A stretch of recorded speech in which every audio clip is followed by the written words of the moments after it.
All right, we are live. Flashpoint number 10. Ebontis, what is going on, sir? Oh, the world of Destiny continues to keep going on. Dead game, hashtag dead game. Hashtag get that game in the building. But we'll have a lot of things to say. We got the Go Fast update came out, patch 1.1.4. We got this Pew. week at Bungie. We've got a couple Twitter things, articles. We got a lot of stuff to talk about. So we'll heads up for you guys if you are tuned in for this one. Lots of audio coming your way. So if you do want to minimize this, listen to the background, download on your phone, take it on a run. We are going to be talking for a bit. This is going to be straight up long point today. No flashpoint Point, today. baby. We've got lots to discuss. You know it. Let's get to it, man. Let's get to it. We got a lot to talk about. So we'll just jump into the patch notes, guys. We're not going to try and read these verbatim, but we are going to hit most things that we feel need discussion. So there's a lot to here to cover. So we're going to go through those in kind of the most efficient way we can.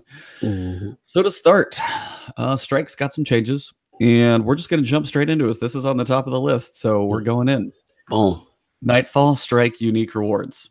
I appreciate your chuckle. Why the chuckle, sir? What causes the laughter? Damn well, why did you? I just, I'd like you to put it into words for our listeners out there and viewers. Yeah, for the people, listen. I don't know if you guys have been under a rock as far as the this whole narrative with the strike specific awards. Obviously, it's something that's been missing from D1. I mean, from D2 that wasn't D1. We had great stuff like Grasp of Malak, all type of things that we can go into from D1 that were usually unique and specific to the actual boss and the encounter that you face at the end of the strike. So it's come to our attention a couple of these rewards that have been leaked. And needless to say, Bontis, these are very underwhelming. Yeah. Yeah, so one was a sniper. It literally had the same body type of almost a standard hockey sniper. Yep. It had, 2 perks that were switchable at the end, but were very underwhelming. Even, just we talked about this before on the last Flashpoint. Even just from a aesthetic standpoint, it just looks plain. Yeah.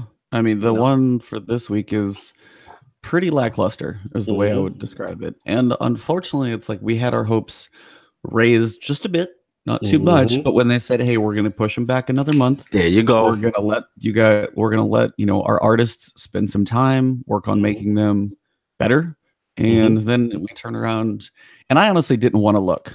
I didn't want to I didn't want to look and cheat because I wasn't going to know. But then I was literally in a fire team with somebody who got one on console.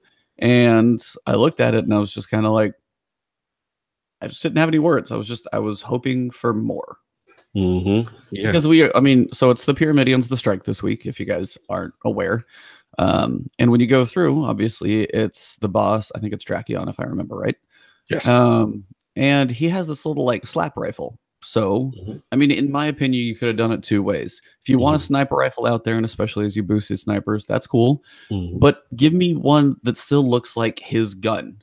Give me one that has a little more of a feel to literally just rip it off of his arm and let's hold it. Now, it would have been even cooler since they actually have them in the game.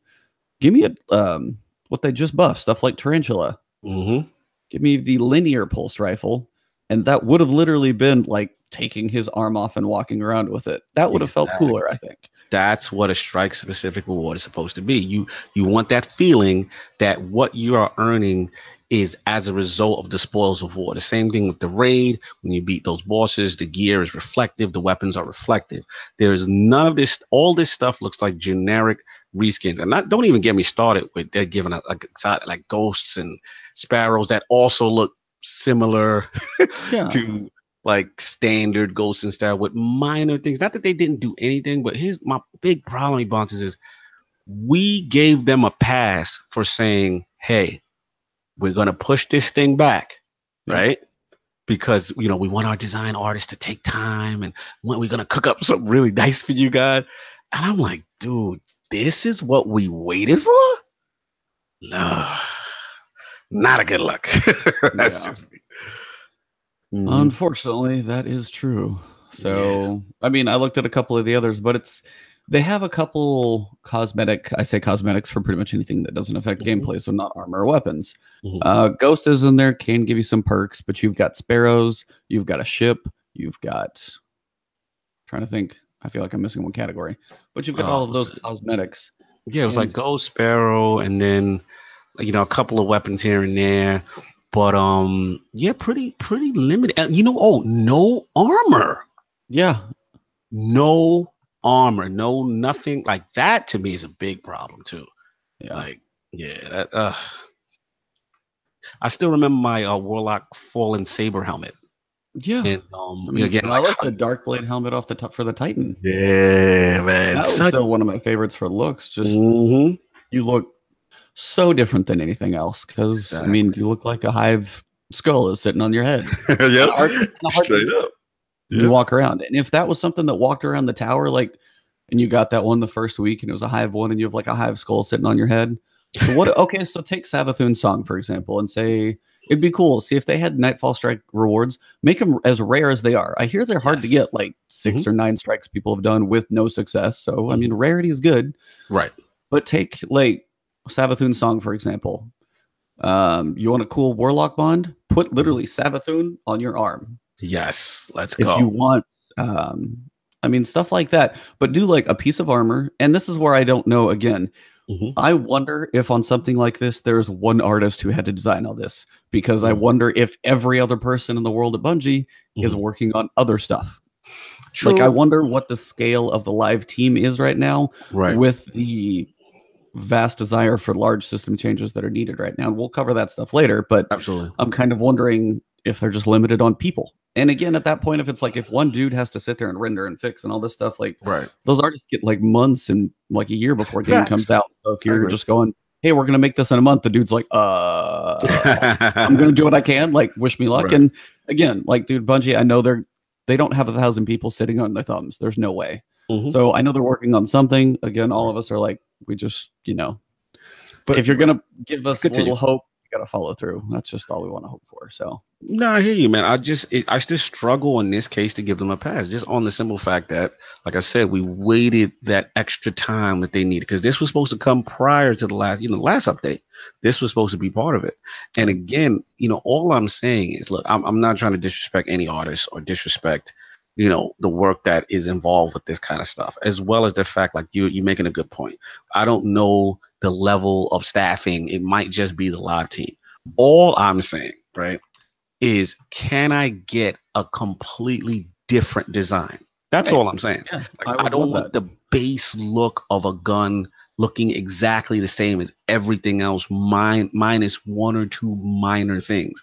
Like, that's what I saw on a lot of these strike exclusive rewards. And to be honest, it just really desensitizes you to make you even want to do it. You look at it like, I'm going to grind for that.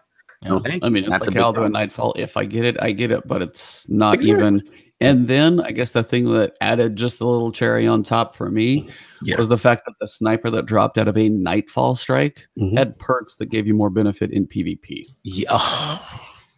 Let's not even get into that. Exactly. Like, you just nailed it. You just at least at the very minimum should have given us maybe a couple of new perks that are just unique to those rewards, right? So you're like, oh, this is new. I've never seen this before. You know what I mean? And it helps you maybe do something in that strike or towards certain enemy types or something. They got to do better. I mean, if you're dropping it in PvP and you want it to be like, hey, you want it to be a boss melting sniper.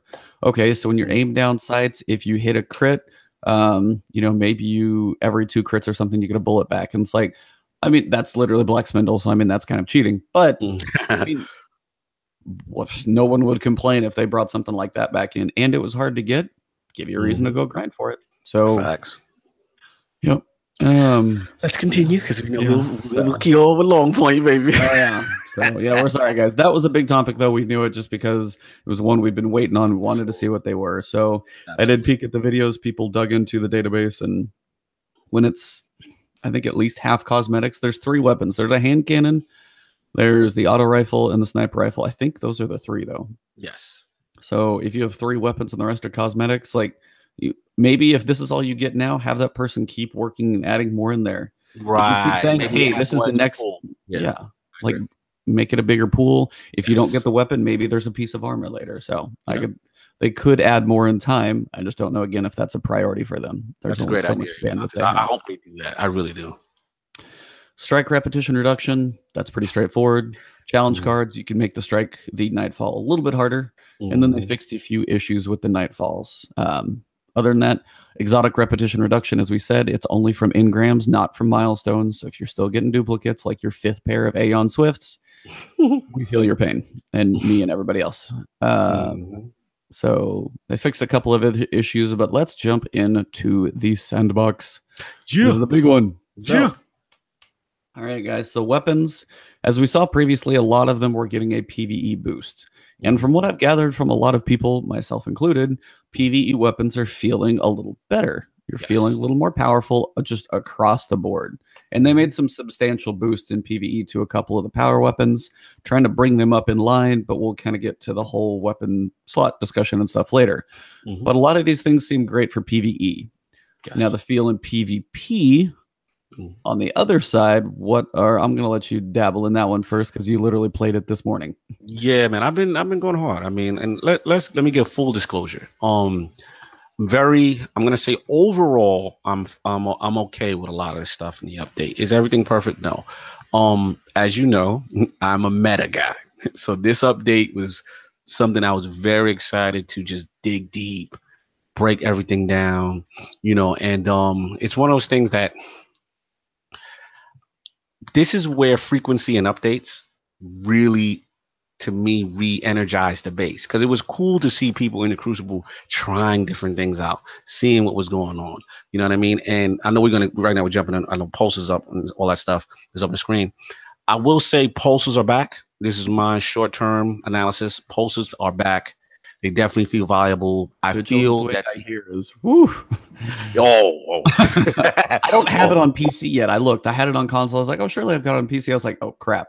I've got to try and get that thing. Maybe he'll sell it today. Who knows? Yeah, dude, you got to get it. It's ridiculous. So you got that. Like pulses are back, and that's good because it's a skill weapon. It rewards the headshots. It's good to see it back in its glory. Shout out to my time-worn Spire, baby. Woo! I was wrecking face with time-worn Spire, man. I dust that off. There's a couple of little gems in there I've been touching. Last Perdition felt nice. Swift Ride. So I'm trying to think of some noteworthy ones that I really just touched out. Surprisingly, was it? I believe Lincoln Green, Nightshade. Those ones not as much. Yeah, I picked up Nightshade for a second. I was like, I think you forgot this one. Yeah, it's not. Feel it. Yeah, don't got that feel. You know what I'm saying? But and I gotta try out there's only a few of the high impact pulse archetype. I believe there's one called 3 Greaves. I didn't get a chance to really put it through its paces yet, but I will say in PvE, the heavies feel good too. The heavy pulses feel good. Yeah. And especially I got one with a nice, but if you got one with like a rampage or you got one, with kill clip and all that stuff, that really feels nice. You know what I'm saying? So shout out to that. Also, I want to shout out Dragonfly. Telling you right now, Guardians, dust off them guns that got Dragonfly. What I like is, I'm not going to say it's Firefly level D1, but they made a significant jump with the animation on the explosion so that as long as you get the crit, you will damage or potentially kill ads grouped up together. Nice. And it's really fun. So dust off all your Dragonfly ones. And for those who are worried about the nerf with what's called Devils, yeah, it's not. It's still good, man. It's still good. Oh yeah, it still is. Yeah, it's still good. So that's what I got right now. There's still archetypes. I mean, shotguns felt good. I'll just do my quick synopsis, the stuff. Yeah. Scout rifles, high impact, disappointed. I thought it was gonna hit more like a truck. I'm gonna use your pronunciation. Those D1. You call it what? Cositas? I call it Cockitas. What do you call it? Either one. Yeah. Yeah. Whatever. I mean, Cositas. Because Luxury was like right in the middle, and that was the slower, harder hitting one. Right. Like they still don't hit hard enough, in my opinion. You know what I mean? They're a little better, but not significant enough. So I still can't you say they're viable, as well as like high impact hand cannons and stuff like that. Hand cannons okay for the most part, still nothing crazy. I felt they were okay, they're solid. And last but not linear fusion rifles. Man, yes. Woo! Salute. Yeah, man. Dusted off Tarantula, Man of War is a beast. Oh man, like they're very viable in PvE, even in my opinion, more than a sniper. And the ammo you get like you get on like 16 of these things. Yeah, I would say a huge clip on mine on Tarantula. Disgusting. You know what I'm saying? So that's that. And I was hoping for a little bit more with grenade launchers. Unfortunately, we knew that one going in though. I mean, they were literally just boosting blast radius, and that'll be. Yeah, you're right. You're right. I should have known. I thought maybe that might be substantial. Shout out to the two people that killed me with Play of the Game and Crucible. You know what I'm saying? Shout out to those dudes. I was a little upset. You know, they must be really skilled. And I guess it's one perk, the one that like detonates close. Play of the Game has that perk. So I guess that one. But even so, like you said, Ebontis, it should be that should be a one shot. You know what I mean? And did the grenade one shot you, or is it always it usually takes? Sometimes I was getting one shot, but I guess this guy is just so skilled at placement. It's not like what's the joint? The Colony? Yeah. Where you can kind of 2-tap, walk away. It's none of that. Like you have to aim. Oh yeah, that one for sure. So that right there. And the last thing, shout out to CJ Gibson from Fireteam Chat. I was watching his stream when the update went live. He actually got me using Wizened Rebuke fusion rifle. Oh, fusions feel nice. Feel nice. Still take a lot of skill, but that's my overall assessment on the weapon types. For the most part, some adjustments in PvP have gone up. You know, some things still haven't really. I'm not a sniper guy, so I can't give you that critique. Unfortunately, I didn't really get a chance to go in there. But and last but not least, auto rifles, I do feel a nerf difference with the very popular ones, like Uriel's, Positive Outlook. What's my baby? Like those are the two big ones I'm thinking of. True, but my personal it's Iron Banner one. Forward path that hurt me. Like forward path feels weaker, and you know what? I'm not mad at it because at the end of the day, that was the dominant meta prior. Yeah. And I'm liking pulses beating them out as a skill weapon. That's just me. I always feel the skill should be rewarded to landing headshots and stuff like that. So I don't have a problem with that, but that's just my assessment of everything so far. As far as I mean, you hit a lot of the high notes. And again, I'm not going to read these patch notes word for word, guys. That's not what we're here for. No. Go to Bungie. I'll try and link them in the description of our videos and stuff like that. A couple that you didn't hit that I've heard some pretty good things on. Submachine guns and sidearms, especially in PvE, now feel reasonable, especially sidearms. They got a little boost in inventory, so more ammo to be stored for both of them. PvE damage boost on both of them. Just guns that typically, if you were going to run around and probably get a little closer to stuff. I mean, I watched Dado's video and he said I was running around with like a submachine gun for most of like the raid encounter and doing fine.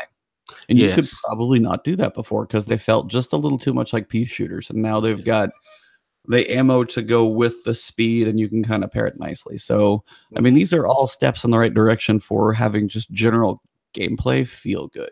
All of these are. Shout out to the subs, because actually there was a few that I felt were viable.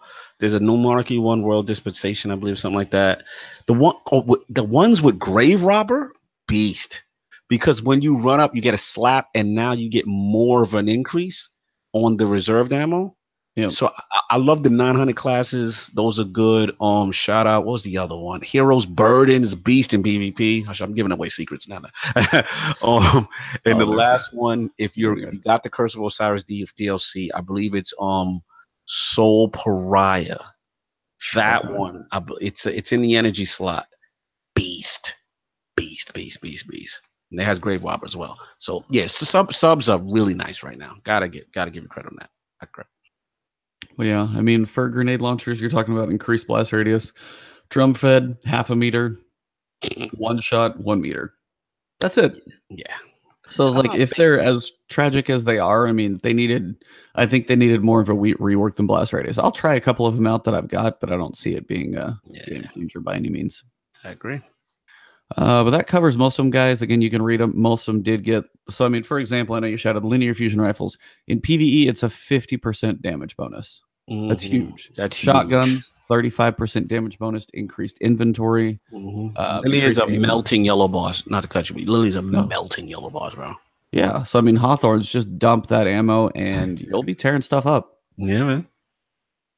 Yeah. So, I mean, Hawthorne's, just dump that ammo and you'll be tearing stuff up. Yeah. So, I mean, Hawthorne's, just dump that ammo and you'll be tearing stuff up. Yeah. So, I mean, Hawthorne's, just dump that ammo and you'll be tearing stuff up. So it still makes more things viable, especially if you have a mix of play styles. If you got to play conservative, you go solo like I do, you kind of are limited on options. I'm probably not going to go try and shotgun a boss and be like, Leroy Jenkinson or something, just get booted off the edge. But in general, I think a lot of these got steps in the right direction. Yes, sir. So we had a few perks that got changed, scaled up for PvE damage, high impact reserves, kill clip, rampage. You mentioned Dragonfly. So its damage, for example, went from 50 to 65, so the 30% boost and plus 30% additional damage against combatants. I guess that means in PvP. So they updated the graphics on that one. Explosive rounds. So this is the one where they decrease the explosive round damage multiplier by 15%, but increase PvE damage for the base weapons, so it should hit about the same. Yeah, it still felt strong. Nameless may not feel strong, man. Yeah, and I think Nameless will probably not get affected because its base is probably going to get boosted. Yes. I think it's more like Better Devils is probably going to feel a little more in line as it should, not where those long distance Better Devil shots still hit out of a range that I think a hand cannon should be effective. I love the gun and it was great when I was using it, but I'm sitting there using a hand cannon that's hitting harder than a scout at range. I'm like, something's wrong with that. So I'm all right with that in the grand scheme, making things be logical. Oh, now we've got abilities. So anything's changed. We know the big one, super regeneration rate was down from 640 to 5 minutes. So we knew that 25% change happened. The output of every increment in the mobility stat from 2 to 10 has been increased, allowing for significant boost in player speed. Hold that thought, guys. There's a caveat there. We're coming back. So vanishing step, they had made some changes there for basically breaking aim assist and tracking and things like that. So we've talked about those before. Increase the movement speed of melee super, so Fist of Havoc, Sentinel Shield, Arc Staff, which from what I've seen, those are actually pretty fun to use. Those movement supers where you're running around, those are actually pretty cool. You've got a little bit faster, you're, cranked up. So those are pretty cool. But let's come back to this mobility stat for a second before I express opinions. Do you have some opinions of your own? I think we're pretty much on the same page with this, bud. You know how we do. It's disappointing. I mean, look, shout out to my man Fallout Plays. Let's just get to it. He put the video out, basically breaking it down. And this is, again, something that I thought, remember we talked about this ad nauseum, mobility doesn't really matter. It was just strafe speed. And we thought for sure when they were talking about it that, they were going to rework this stuff, make mobility, and then you hear the go fast thing. And, for the most part, when it comes to, Titan skating and Warlock burst gliding, salute. Feels faster. I'm flying around the map. Love it. Have to give them credit, right? I've never felt as agile with a Warlock. But again, this is because of my jump. Well, and it's like that specific. I mean, you can go splat into a wall with a Warlock because of that.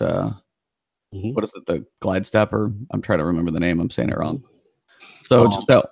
Yeah, you talking about like burst glide. Burst glide. Yeah, that's the word I was looking for. Sorry. Yeah, with that one, I mean, they start that thing going, and they're literally going faster than a sparrow can go. Like they're flying across the map, which is awesome.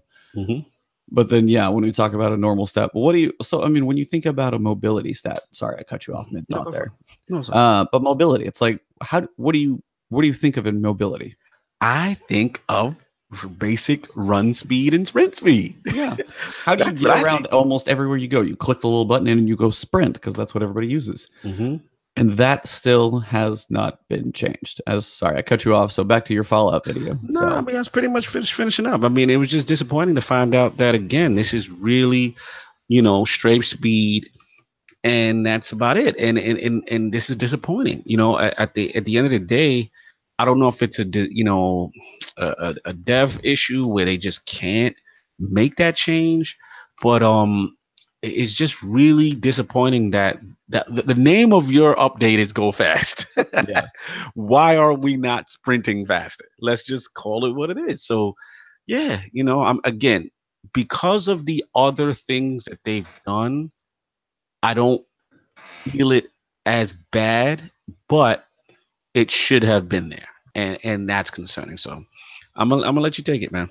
No, I mean, you covered most, and that's why I was trying to get it out there in a more you know, savvy explanation. But I mean, in general, that was kind of what we were hoping for, as we talked about previously. If I'm going to go mobility 10 and I'm going to give up some other stats to get there, I should be able to outrun you. I should be able to get to a point quicker, not just be like, hey, if we walk next to each other and I look over, I'm going to outwalk you. But if we start sprinting, we're going to basically have the same 40 time. So, and it's just kind of one of those, and that's where I wonder about the whole armor stats question mark. There's a lot of stuff in there, but mobility, as you're saying, if you're going to go fast and you have a sprint that doesn't change, then 90% of your movement in the game is done that way and it doesn't change. I think that's a missed opportunity, I guess, or one of those things again where it's a question mark to be like, I don't know how things work.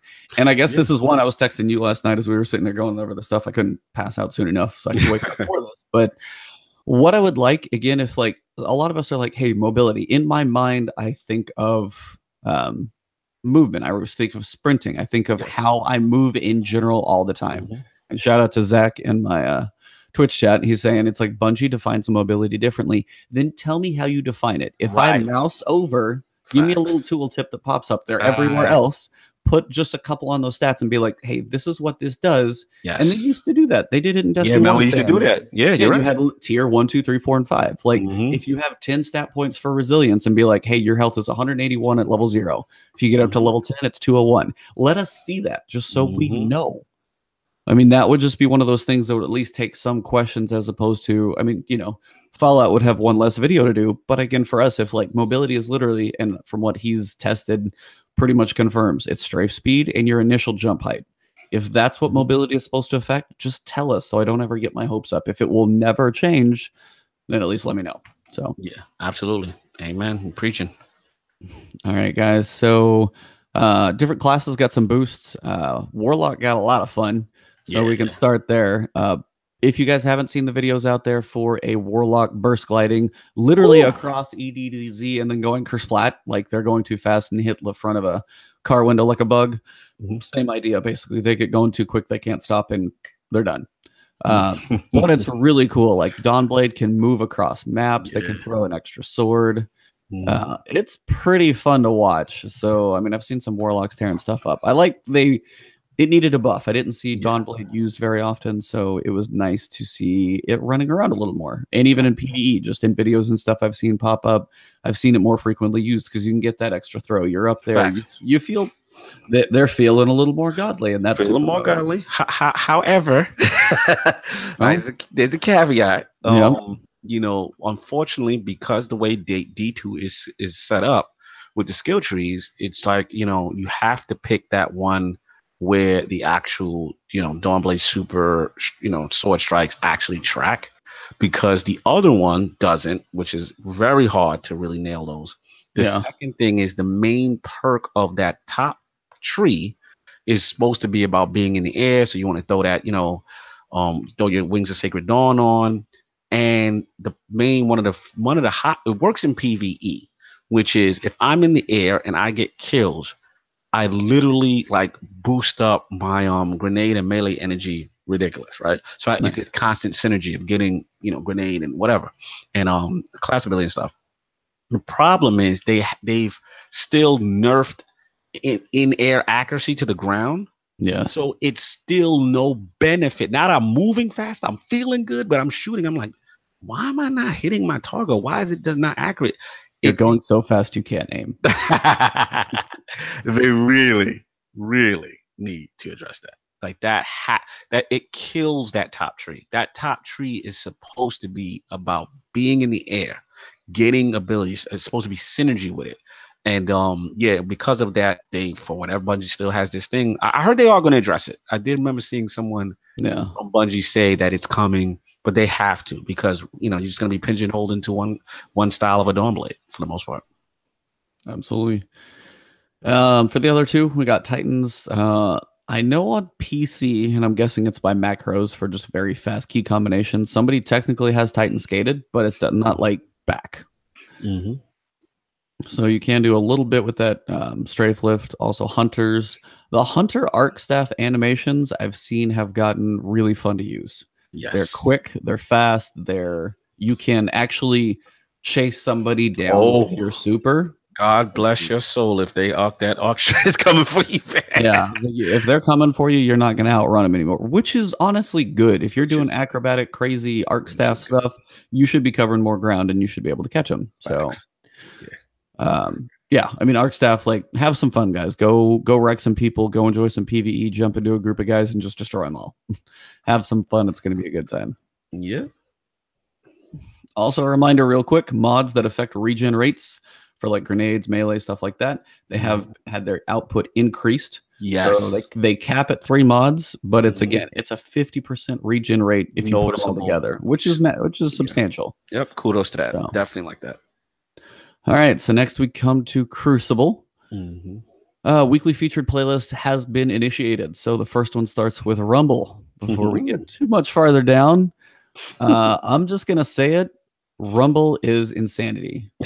For better or worse, it is absolute insanity. Now, some of it for better, because there are times when you're like, 2 teams sticking together, peeking corners, you're not getting that many kills. It's insanity all the time. If you put your controller down for if you sneeze, you're probably going to die. So thanks. You got to be focused in Rumble. So you got to be aware. But in turn, as many people guessed already, I know it was like the Destiny community podcast, they were saying they're wondering these maps are not the biggest in the first place. Right. They're built for 4v4. For 4v4. So spawn locations are apparently a difficult thing because if you've watched any videos, Imtash did his where he was just camping 2 spawn points. There's only so many and people are spawning on you all the time. I could be standing here and a dude will spawn right next to me. Right next to you. And he's got an overshield. Yes. You're in trouble. So it's to get a kill streak of more than 1 is impressive in Rumble right now. Shout out to Imtash as well. Apparently, if you can hold a point between a couple spawns and find one, and then pop that devour and get some health, get that health regen pop. Okay. So that's what he was playing with a little bit. He says it's it's kind of crummy to do, but it was working. But that's kind of the point to where people are saying 8's too many. Yeah, I mean, listen, and I'm torn because when 8 was announced, I'm like, man, I like that. I'm all about high player count. I'm all about not separating from my friend, having, even though you can't bring 8 technically together inside a Rumble, but I do like high player count. And it's just like you said, it's the combination of 1, bad spawns, it's just, and 2, these maps really aren't designed for this. So if they're going to do this, they literally almost have to create 8, Rumble specific maps. Yeah. And certain maps just can't fall in the rotation because it's too chaotic. I was playing a couple matches, before we did the podcast, and it's just literally, you spawn, there's someone in your face already. Yeah. Then it's I'm doing more cleanup duty, waiting for people to fight, as opposed to, you get into a one-on-one and you're getting your head pinched by 2 other people. It's really crazy. And it sucks because I love Rumble, you know what I mean? And I absolutely do. Yeah, I want this thing to succeed. And I was just like, damn, how can they botch this one? So part of me is they got ambitious, was let's give them 8 players. Let's go all out. I like that. I like the thought. I like the concept, but it just doesn't fit with the spawns. And it doesn't fit with these maps. So you have to, if you're gonna double down on 8, which I'm fine. Like I said, I'm in the minority. I'm one of the few that still doesn't. I still like the fact that they attempted 8, but you just can't have these current maps. You can't. No. Yeah, you need something like Anomaly or Asylum. Yes. Make them about 50% bigger because you got 6 people knows you could spawn, have a second, check your radar, figure out where your engagements are going to come from. Now, sometimes you might get pinched from, somebody jumping across map, but it's not literally going to be spawn. I shoot you, a dude's coming up behind me, a guy's jumping over a cliff, and you just had 4 deaths in the same spot in 10 seconds. It's ridiculous. Yeah. They showed it in their little preview video. If you watch the Bungie videos, the ones on This Week at Bungie, if you watch the little blip they talk about Rumble, 3 kills happen within 3 seconds, and it's that's almost too fast. Too fast. It's way too fast. We want time to kill. Whole different topic later. You guys took it too far. For Rumble, it's just a little too chaotic. So and it takes away from the fun because it's a really good mode that they have to get that resolved. Yeah. I was like, I've always liked it for either jumping in just to work on my one-on-ones, Yes. just to hone my skills. Hone my skills. Because like if I'm gonna go one-on-one with somebody, how am I ever gonna get better at the shooting? I mean, some people are just gonna own me. It's fine, but there's those points where it's like for me to match up with somebody and let me see how I can work on those headshots, be a little more accurate with the strafe shot and tagging. And if I can't focus on one shot and then two more coming from either side of my head, I'm done before I even practice. So. Absolutely. So you really don't get a good gauge of what's actually effective. Yep. It's just so chaotic. So next week will be Mayhem. We'll cover it later, but they do have a Bungie bounty coming back. So you're going to be going after Cosmo and Dylan and a couple other people in there. So I may jump in and see if I can get there. It's on PC. But Mayhem, I'm just happy it's coming back. Yeah. Absolutely. But also, I wish some of these just stayed all the time. Yeah, that's true too. We would like it to stay, you know. So you got Rumble, Mayhem, and then Iron Banner will be the other rotation. So that's the order it seems to be going in: Rumble, Mayhem, Iron Banner. Right. We'll get to see Iron Banner with sixes. That's going to be sixes. Yeah. But then you've got 12 people on a map where we feel 8 is almost already too much for Rumble. Yeah, I guess maybe it's different because it's teams. Because Yeah, I mean, hopefully just maybe splitting up into like 3 and 3. You might go, but I was like, if somebody runs as a full team of 6 and you're split, man, you're gonna get like just driven over. So, it's gonna be interesting. I don't know. I'm kind of curious to see how it plays out. Crucible repetition reduction and quitter penalties, just good positive quality of life things there. Iron Banner. So we know it's 6v6. Time limit will be 12 minutes. Score limit is 125. Respawn time is 7 seconds. Now this they changed.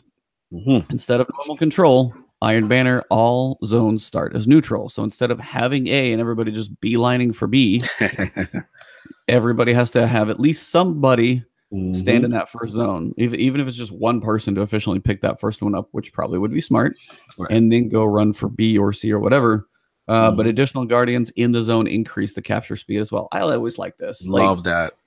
In D1, that was good because then you'd have those points where people are trying to get one, and you could have those super slam kill 3 or 4 people. There was no benefit to everybody being there before, so kind of good. Yeah, and it rewards the objective. Yeah, it just does. Yeah, you play the objective and it matters. Emperor's Respite has been removed from Iron Banner, and I don't know why. Do you? I just think the way the spawns are set up, they looked at it, and it's just like not so balanced. Yeah, it's like you can really kind of dominate. I've played that map a lot, and you can dominate kids with the way things are positioned. Especially, I believe what is it? The one in the center dome and the one outside. Those two tucked together. It's so close, and it's just you can just wreck shop and hold that fort down. So I think that's what it is. Yeah. They could move like B a little farther outside to the right, almost by that kind of drop off, and then take A and put it farther, and that might spread it a a little because you can't have you can't almost like line of sight 2 points because then exactly facts. Yep. Power ammo recurring side crate. So recurring side crate respawn times from 90 seconds to 45. Initial side crate respawn times from 90 down to 30. So this, amongst other things. Power ammo is going to be coming quick. Yeah, and I got a comment on it, and I mean, well, this is just for Iron Banner, right? Or this is across the board. This is just Iron Banner. This is just Iron Banner, at least for this. I thought there was going to be more changes, but right now it's just showing this. I got to see. Got to see how it rocks. That'll be one of the things. Because I was worried about. I'll be honest. I was worried about all the power ammo changes, for current PvP. And it wasn't as bad as I thought. Remember I told you. I was cringing. I was like, I don't know, Ebontis. I don't know. They're getting a little too power ammo heavy. You know what I'm saying? I was like, I don't know. But to be honest, I don't mind it because in the prior state, there were times where it's like, damn, I felt like I wasn't getting any, And then you had those greedy teammates who just, excuse my language, C-block you from getting, you know what I'm saying? Like, no, I know. You're like, hold on, let me tighten charge the other way so I can pick up power ammo. It's like, that's not a team feel. Yeah, your own teammates. Yeah, and it never felt that way in D1. It'd be like, hey, if 3 are defending it, one will pop it because we're close by, then we'll all turn around and pick it up. Now it's like, who's gonna box out so you can pick it up? And it's just yeah, you gotta do a little basketball move just to get it. So it's like, now because of the frequency. Yeah, exactly. Exactly. So it's like because of the frequency now, it's like everybody can rock. So it's like you're gonna get your shot. You're gonna get a shot to show off power, and actually I don't mind it so far. Yeah. So then they've got quick play, just the match length with it is extended. I guess I don't know if that was a big want or not, but now they're longer, so sure. All modes, they said increased assist and kill credit time from 2 seconds to 2.5. No, I don't know if that's on your super. That's kind of vague. Yeah, it's vague. I don't know what the kill credit time is. I'm thinking it links to the next line where it's increased super energy granted from player kills for both kills and assists. So I think those mean the same thing. Otherwise, I'm not entirely sure what that first line's talking about. Yeah, I mean, it's just kill credit time. I don't know. I'm just trying to, as far as the credit for team shotting and stuff. I don't know. I mean, the second one though, I like. Yes, absolutely. The second one's big. Huge. That's huge. Reward skill. If the guy's getting kills, he should be. And also, what's great about that is that one of our main beefs was that everyone gets supers at the same time. So if one person is wrecking face in the Crucible, he's getting that super energy. You know what I mean? Faster, and he can get his super. You should reward that, and I like that. I like when supers are popped at different times. Not everyone's timer goes at the same time, and then it's like, yay, mayhem for one time, Yeah, for me, and then that's it. It's like, and then back to team shotting. So. Exactly.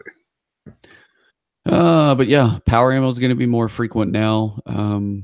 They have the bricks dropping, which you have to actually run over it. It takes a quarter of a second interaction to pick it up. You can't just drive through. No drive through. No supremacy crest situation. but it's nice. I mean, if you do manage to drop somebody and some of it's chaotic, like if it drops, you get a chance to pick it up and use it. So it's kind of nice. Thanks. Quick play, all match lengths extended, the power crate, all that stuff. Control, same thing. Just a lot of overall patch notes that we'd kind of discussed before. The tracker is turned off in Trials of the Nine. How was competitive? I know you were jumping in that a little bit this morning. I hadn't got there yet. Interesting. Okay. Again, shout out to CJ Gibson and the 510 Cheap Chat crew. They were the first I was kind of watch them do it before I could actually get a chance to play myself. And I think I'm pretty much on the same feel as them, which is I like it, right? I like it. I like not knowing where stuff is at. You have this constant fear. You're looking over your back. You're looking over your shoulder. However, the problem that you realize is that because there's no radar at all, you don't even know where your teammates are. And that feels weird. I'm going to be honest.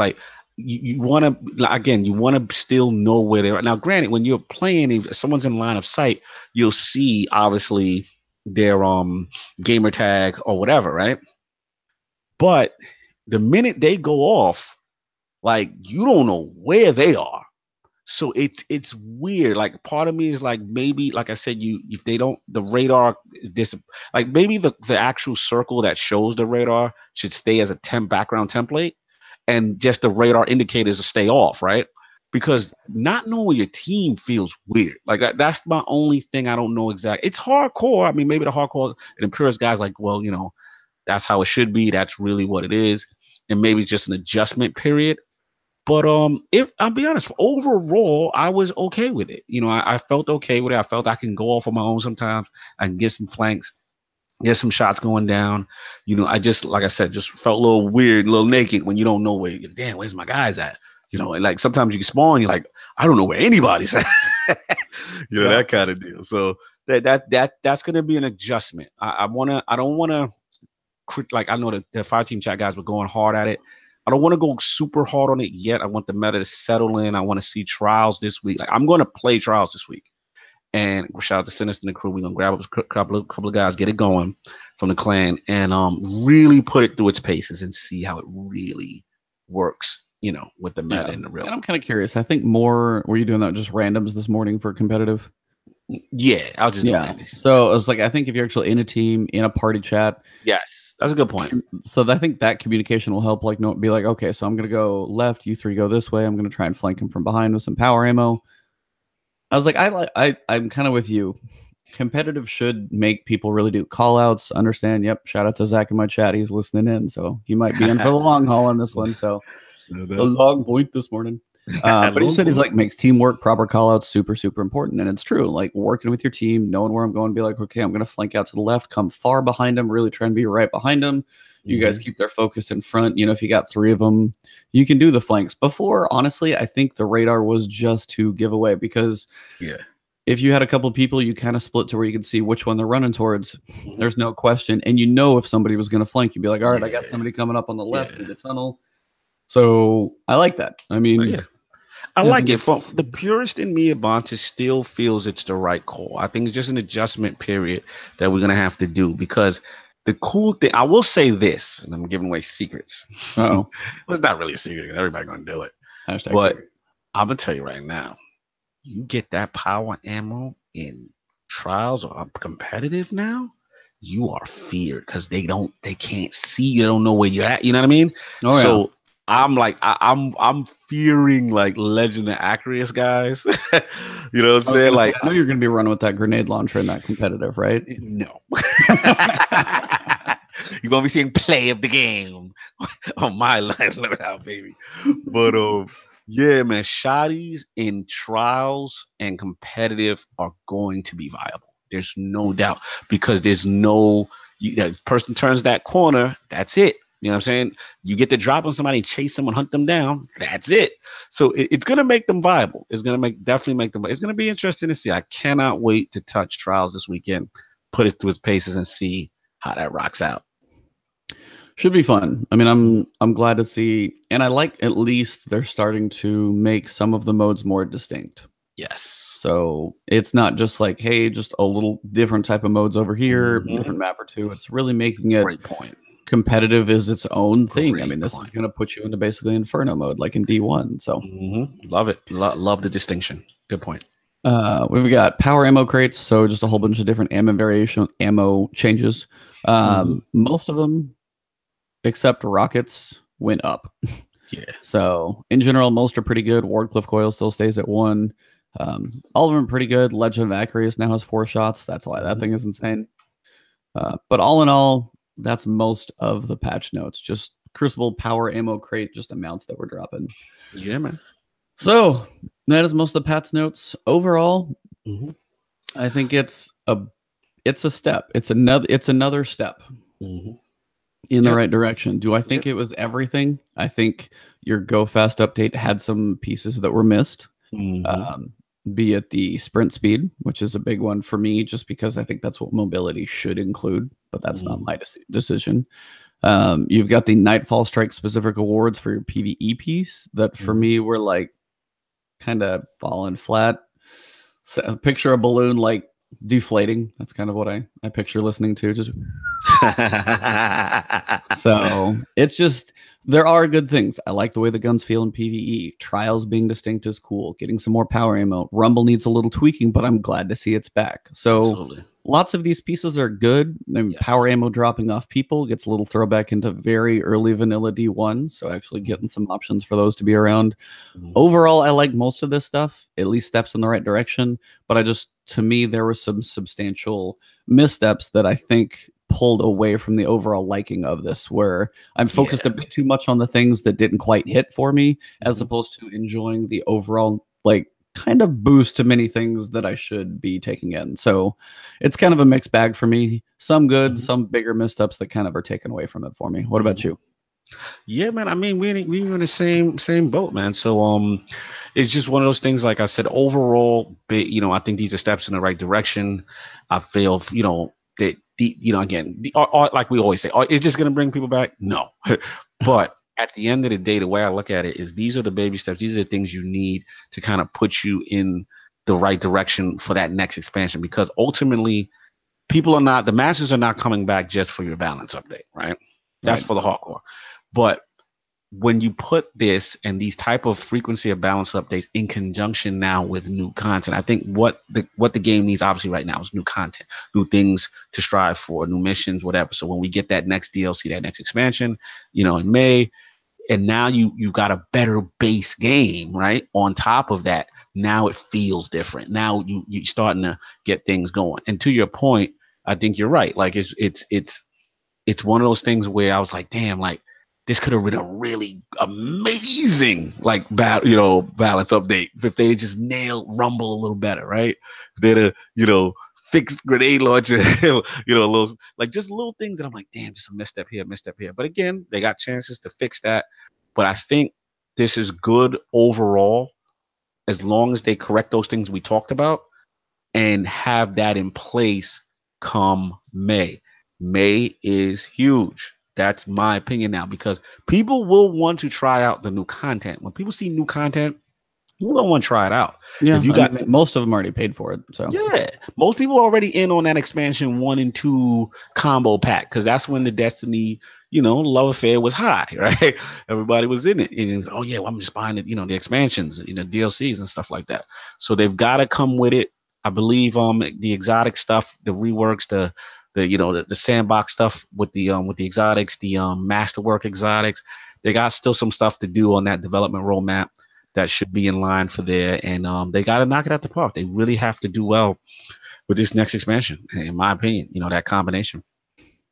Well, I was like, yeah. So, hey, if you haven't tried it, you want to dabble in it for a day or two, see how it is. If you want to play trials this weekend, might be a good time to get a feel when a few more people might be checking it out, like Cognito. If you want to go mop the floor with him since he's out of practice, go ahead and do it. I just got to throw a little salt in your direction just for fun. So you probably kick my butt in PvP, so.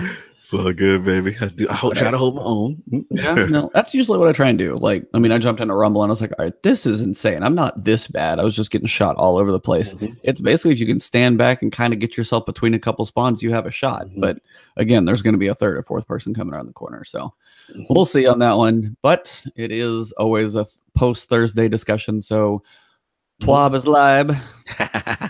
The TWAB is live. Bungie. I don't know why I'm saying words that way. This week at Bungie, March 29th is here. So we know 1.1.4 came out. Yeah. Obvious what we just talked about. So there's a little developer commentary from Josh Hamrick. I like his idea behind it, though. Yeah. So if you haven't watched this little video here, the Go Fast commentary, watch it. It's pretty cool. Love that they're doing stuff like this, by the way. That's good. I was like, shout out to Division. They do one of those every other week. They sit down, they do their talk. I don't know if they just don't have the time or the production schedule for it, but if it was every other week, maybe not as consistently, but even if it was just a little video they recorded like this, these are the type of things we want to see. Just a real talk. Josh Hamrick was just laying it down, he didn't sound like he was talking off script. He was just kind of speaking from the heart for most of it. So it was pretty cool to hear. I appreciated that one big time.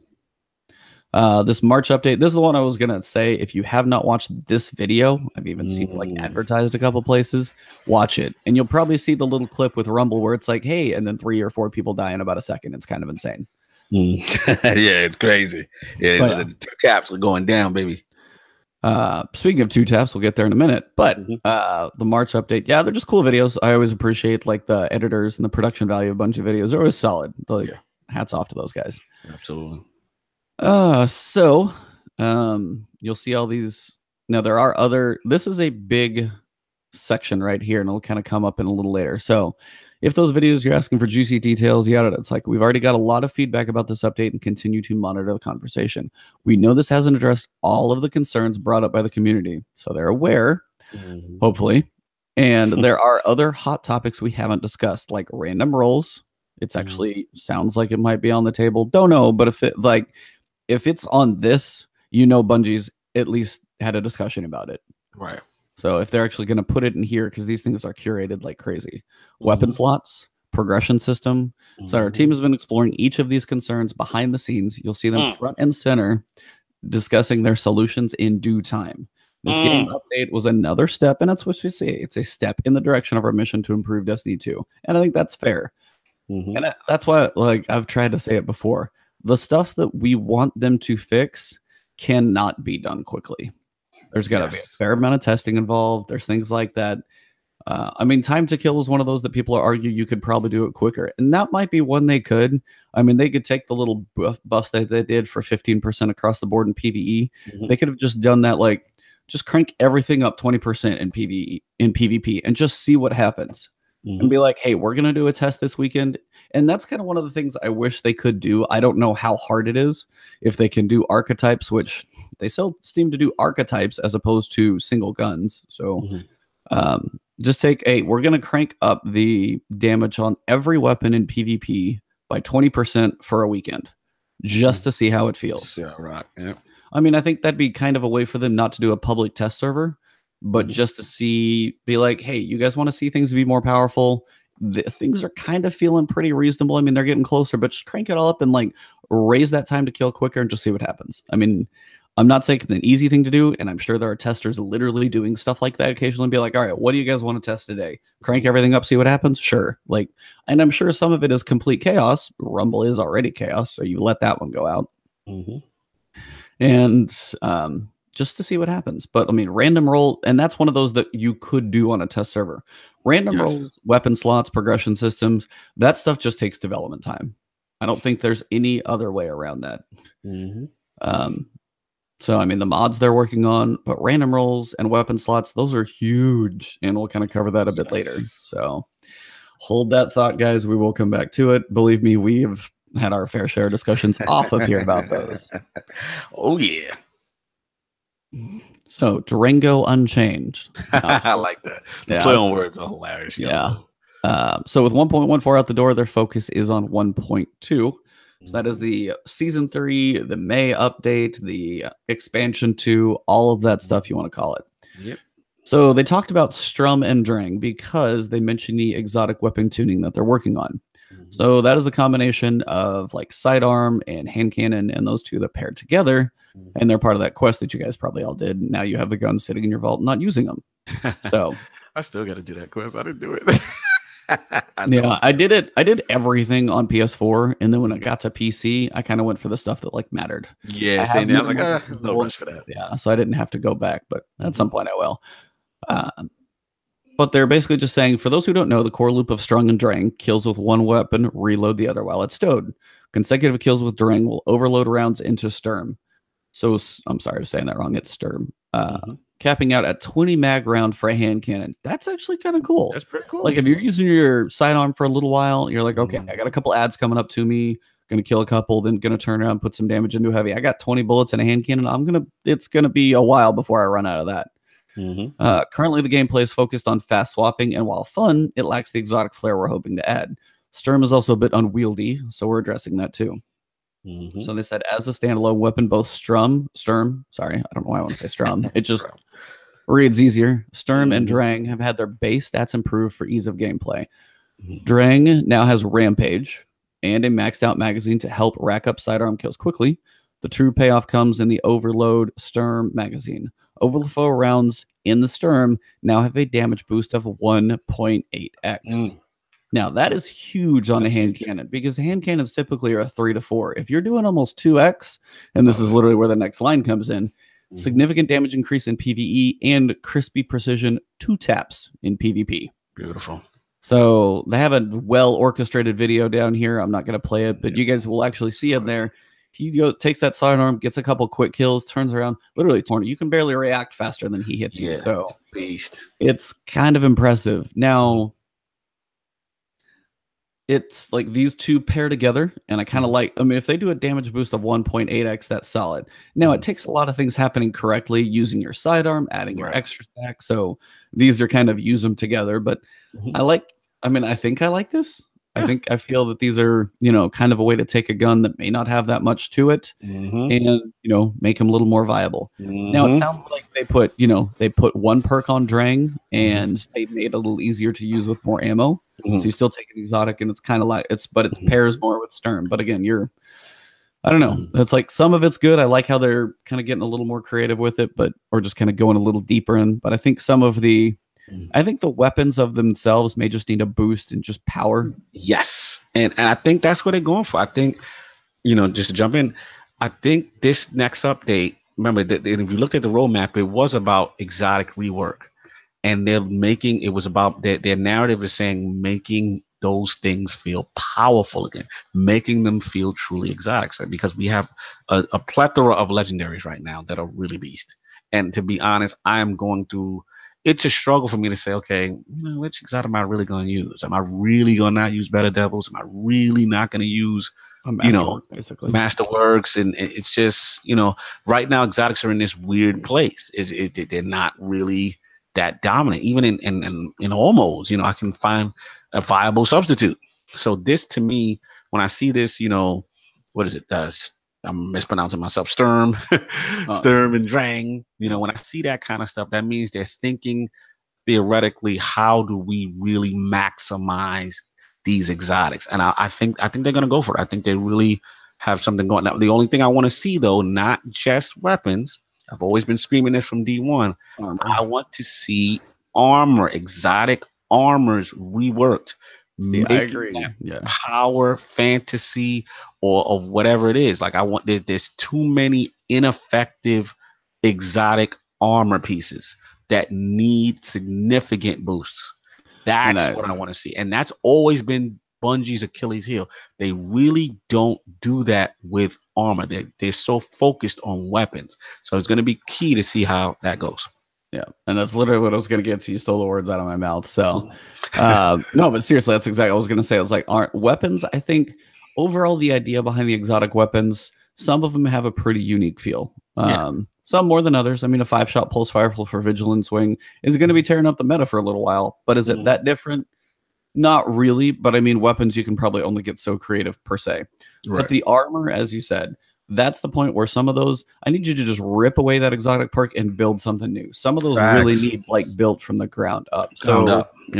Yeah, that's where I'm hoping to, because I think the armor is where you can change play styles. Yes. Weapons give you choice of how you want to play with that play style. Absolutely. And we've heard some good things about weapons, right?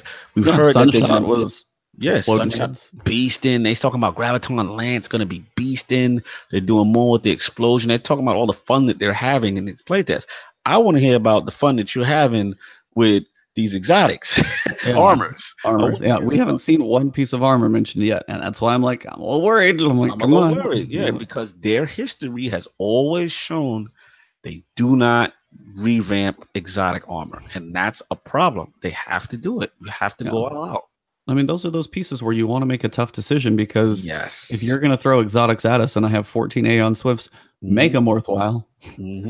Like all that stuff you've been throwing at us for a while. So and I'm literally sitting here reading this. I'm dropping off for another teaser of the exotic weapon tuning.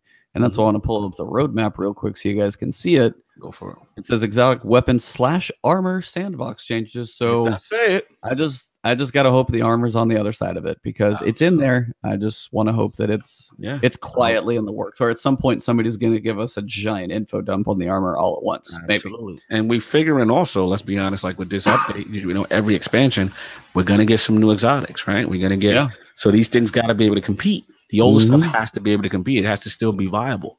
So I really want them to dig deep with that. I hope they don't let us down in that regard with that. Absolutely. We've also got some changes to the companion for those of you who still use it. Basically, you can render your guardian, as you can see. So your armor, if you just want to look at it and be like, hey, look at my guy, if you're still using your cell phone. I mean, it's not bad. I mean, definitely. So I used to use that. Yeah, it's nice. I mean, you can change shaders, see some of that stuff. They've also got, and I think this one's actually kind of cool. Coming soon, they've been working on creating fire teams for your clan in just the app. You actually send invites to Sony and Xbox straight from the app. You can make scheduled events and times and stuff in there. I think they're making it just a little more user friendly, because not everybody got Destiny Item Manager or another app. Some people are just like, hey, I'm in the Bungie universe, this is my stuff. Not everybody goes to venture outside of the box to go read Reddit threads and go to Destiny LFG and do all that stuff. So if for your typical casual user base, which quite a few of them are, that's what they went for, if you're making it easier for them to just do basic things from something Bungie related, that's cool. Totally fine with that. And that's good stuff. So, quick topic of discussion, the faction rallies. They have ended for a little while. They will come back in Season 3, hopefully a little more revamped, and they know. But in case you guys hadn't heard, New Monarchy won again. Long live the Empire. Oh, it's getting bad, man. It's getting bad. I thought there was no way in hell they would win this one. But they had a But grenade launcher. What was it? What was the winning it was a weapon? grenade launcher versus two snipers. Oh But my I was lord. like, that being said, I literally was just looking up, and it's kind of one of those. I wasn't thinking about it as much because I kind of gave up on caring about cosmetics. But as I guess that's most of what people care about right now. Yep. People thought the ornaments on New Monarch were the prettiest, so that's literally all they were going for. The weapons, from what I was reading, Yep. they didn't care. And that was like some of the comments on my videos on my channel and stuff. They're like, I stopped caring about the weapons. I just thought I wanted my ornaments and the shaders, and that was lit. Literally, That's literally what it is. But what does that go to tell you? See, this is where you now leading into my point, my point, which is early, which is Destiny is the bigger lore of Destiny. Let's keep it real. Part of the bigger lore is, besides the loot, this is a fashion show, man. You want to look good. You want to have that unique looking stuff that looks cool. That's why I'm so hard on the Nightfall stuff, right? Because the Nightfall specific was because there's nothing that really looks so cool, and there's no armor, right? yeah. People love to too. showcase that they Bungie's missing the point with their game. People love when you grind for something that looks ornate, that looks cool, that looks majestic. You come and you look real, regal. Like that's what New Monarchy's doing. That's why New Monarchy's winning. It is the coolest looking design, the shaded. It's an amazing rework from how they were from D1. D1 they were bland, right? Remember? Yeah. Dead Orbit was the wave. Even you can taste the rainbow with Future War Code, with your Skittles stuff, but it was unique. Skittles, nice. It's true though; they were pretty colorful. Yeah, you know what I'm saying. But they were always been. So now that New Monarchy is looking like this real regal, amazing looking faction, it's gonna be hard, for the other things that now they're gonna have to step up the game for the other two. All right, so give me 30 seconds and give me an idea for armor or ornaments or whatever for Dead Orbit and Future War Code. I've got an idea, so I want to hear yours. Do you want me to go first, or do you want to go first? You go first. Okay. So Dead Orbit, literally go with the name. I want some like skull and bones, like almost a necromancer look. Give me some theme that looks like that. Make it like if I'm gonna rep Dead Orbit, I'm gonna look like Death Warmed Over. Like literally like skeletons, some bones, necromancers, some little darker stuff, whatever it is. I know it may be a little dark. I don't know if that jumps into the M category. They should probably be able to balance that one out.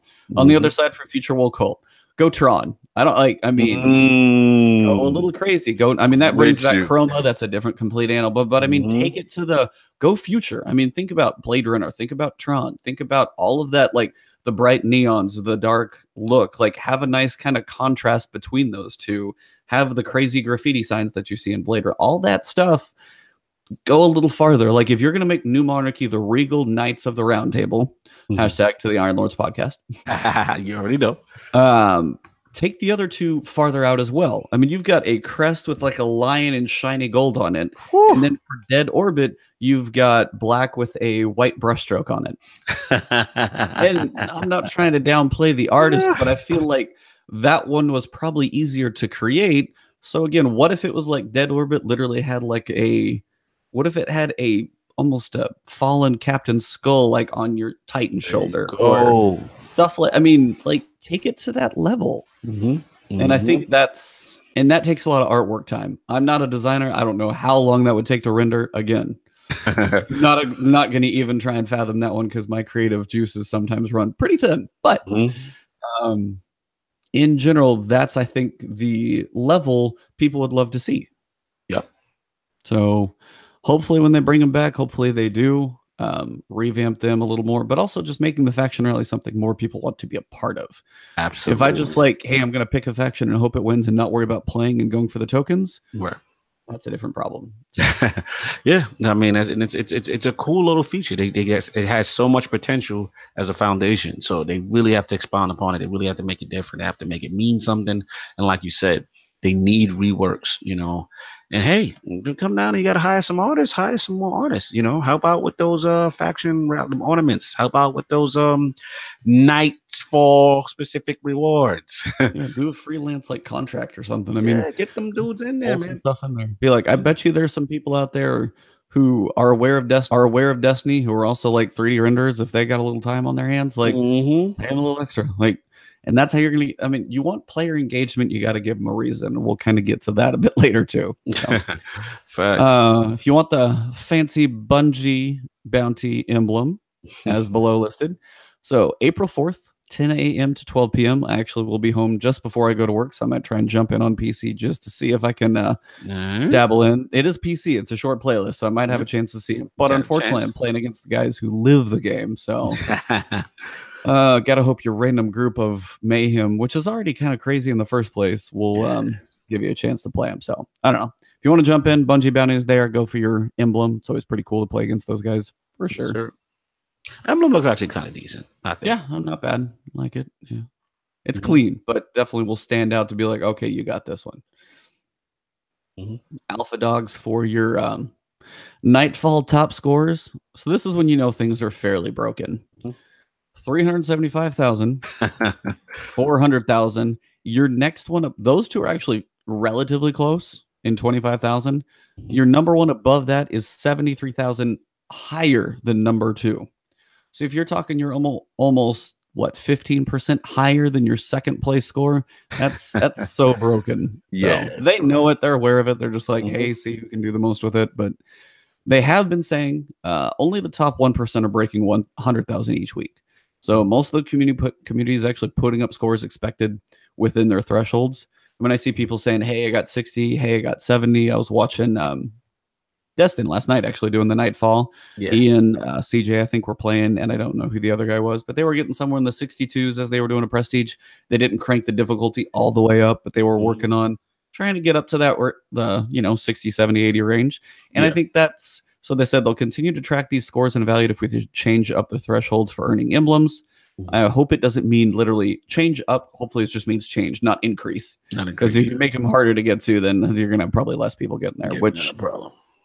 I mean, for an emblem, I'm kind of okay. If it was, you had to get 100,000 or something to get the Nightfall tier reward and it was a badass reward, then it'd be like, okay, we're putting I'm going to grab my good friends. I'm going to drag them back in here. Go for it.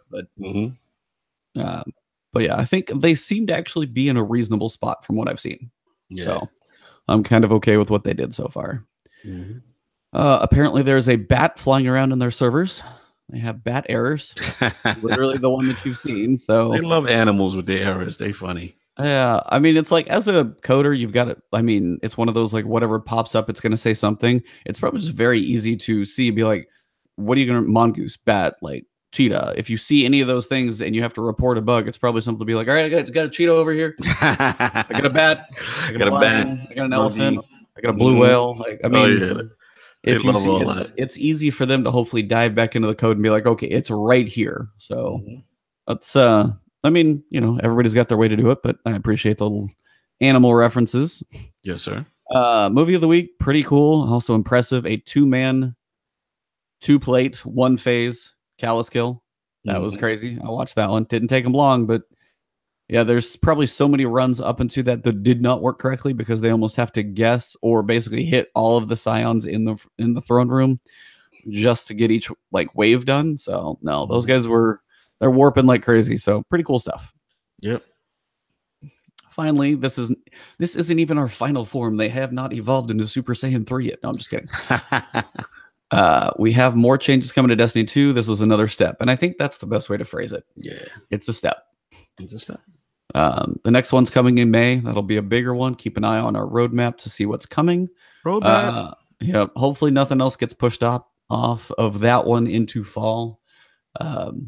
We already know mods are out there, so that's going to be a big one for the fall. But hopefully everything else is out there. But that's pretty much it for this week at Bungie. We've got a little more to talk about. Yeah. So there's 2 places we've seen this. And this is between Paul Tassie's article. If you guys may have seen this recent one, it mentions, I love this advertisement on the left of my screen. That's cute. 11 of Bungie's 12 known issues with Destiny 2 are problems Destiny didn't have. So that was Paul Tassie talking about it. And then I think this was pulled directly from Cosmo's response to basically just the community. So if you guys are wondering if they're like listening to what's out there, but things can't get done as fast as we hope, I think this is true. Now, the last one on Vault Space, I don't know. It's been 3 years. But that one aside, are you being sarcastic? there's a little of that in there, but no, I mean seriously, it's and that's what the vault space one. I would love to sit down with like whatever the database guys and be like, all right, just out of sheer curiosity, I'd just love to know. I want to understand. It's like, is it the way the systems are developed? Is it like a limitation here? Is it what renders when you pull up a vault? Does it like break your system? Does it try and load all 200 things? Like mine's just literally like, I'd love to know a game system curiosity to know why, because yeah, I don't think they would just try and not give it to us. Yeah, we know it's got to be something. Yeah, so it's like mine's more just a curiosity at this point, just to understand. But that aside, I've been talking for a little while, so I'm going to grab a sip of water. I'm going to let you kick us off on these, basically all these points that Cosmo's like, these are all on our whiteboard somewhere. These are on a list. Yeah.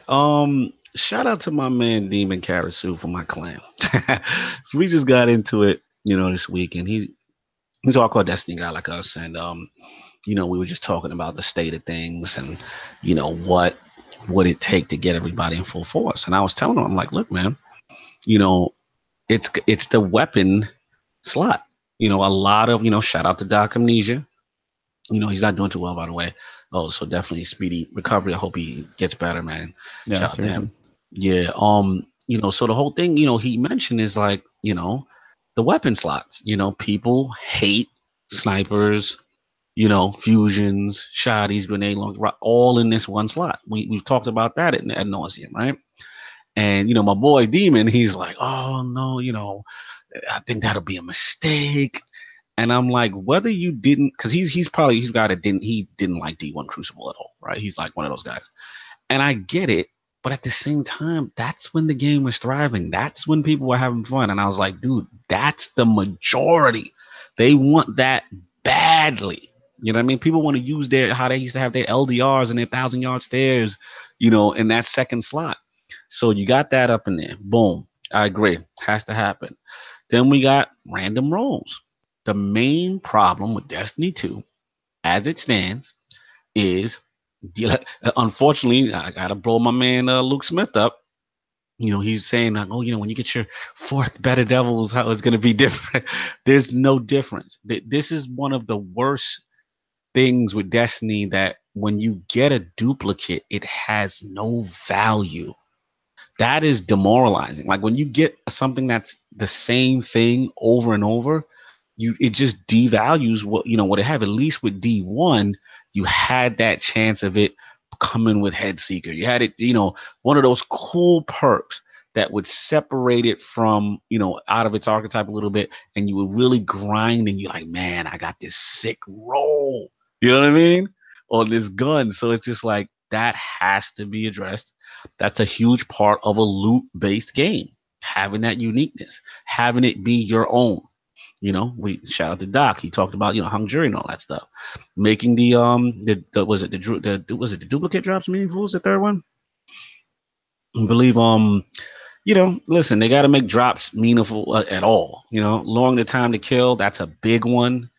A lot of people are really going in on that right now. We destroyed the whole. The strike rewards, so that has definitely covered that. Yeah, we destroyed that, secrets. Oh, secrets. So there's no real secrets in this game, man. Yeah. I mean, they went through, be it Siva. I mean, I don't think Wrath of the Machine, or not Wrath of the Machine, Rise of Iron had less, but they were still there. Be it ghosts to find out in the world, so you actually explore these cool worlds and look in every nook and cranny and be like, hey, we had the lore to go for in the number. And then all the stuff with the Dreadnought, all the little 50 pieces you had to find. I mean, some of those little chest hunt, understanding the puzzle, had to go get this debuff to run across here, jump across these invisible puzzles so different people could stand on it so I could get it. Like, that stuff hasn't been there. So, I mean, shout out to making the Dreadnought, but we need that for D2. Yeah, man. Like, badly. Like, we need it, but there's no mystery. I remember when people, were trying to figure out that steeper stimulant quest and the codes and what does it mean, and what I'm saying. Like, it just adds to it. It was so fun, and we got to shout out the Black Spin though, man. That was one of the greatest ones they did. and just making a daily thing have a different twist. Those are the things that, really invigorate the base. And on top of it, those weapons were powerful. That's another problem with D2, that the stuff that you do grind for is really not that powerful. Like that sniper that they're dropping with what is it, the Pyramidion Strike? It's not powerful. It's not like the shout out to Unknown Play. He made a great point about the video. He's like, you want this thing when you grind it this hard for it, and the grind to get there, the randomness of it is very difficult. It better be damn powerful. Yeah, like seriously. it better do something that nothing else is doing. And it's like they just keep missing the mark with that kind of stuff. So yeah, you got that, and the collectibles, the difficult activities. I agree. Exotics more powerful in their defense. That's supposed to be coming next update. Yeah. So, I'm going to give them a pass with that one. Direct access to specific activities. That's huge because, like we talked about with Crucible, if you just want to do one thing, right, you should be able to do one thing.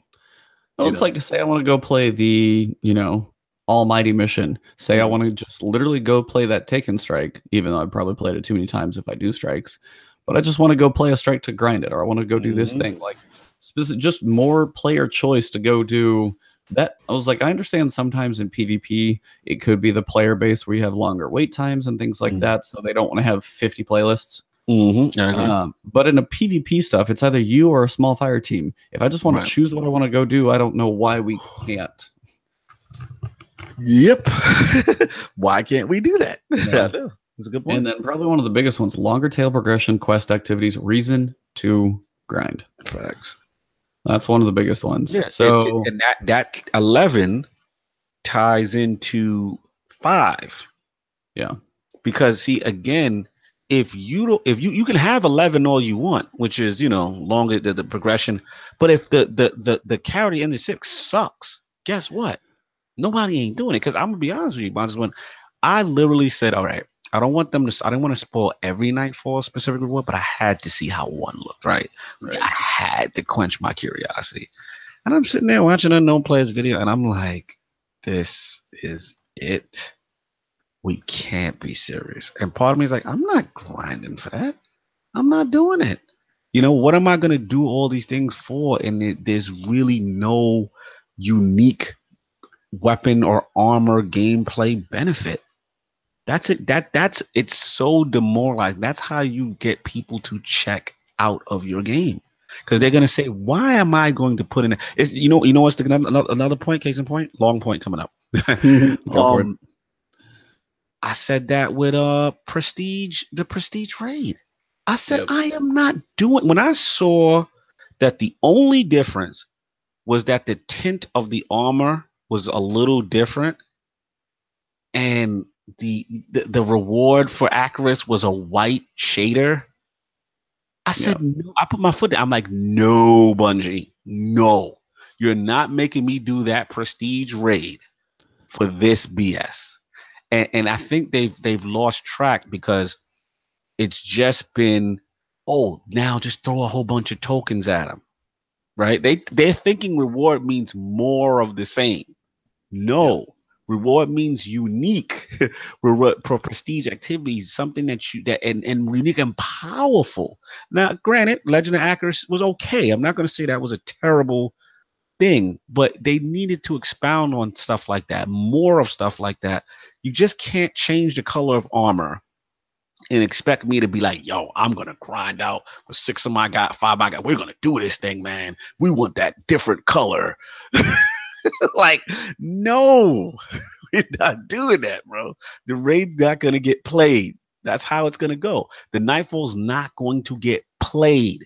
You keep giving people BS rewards with no power.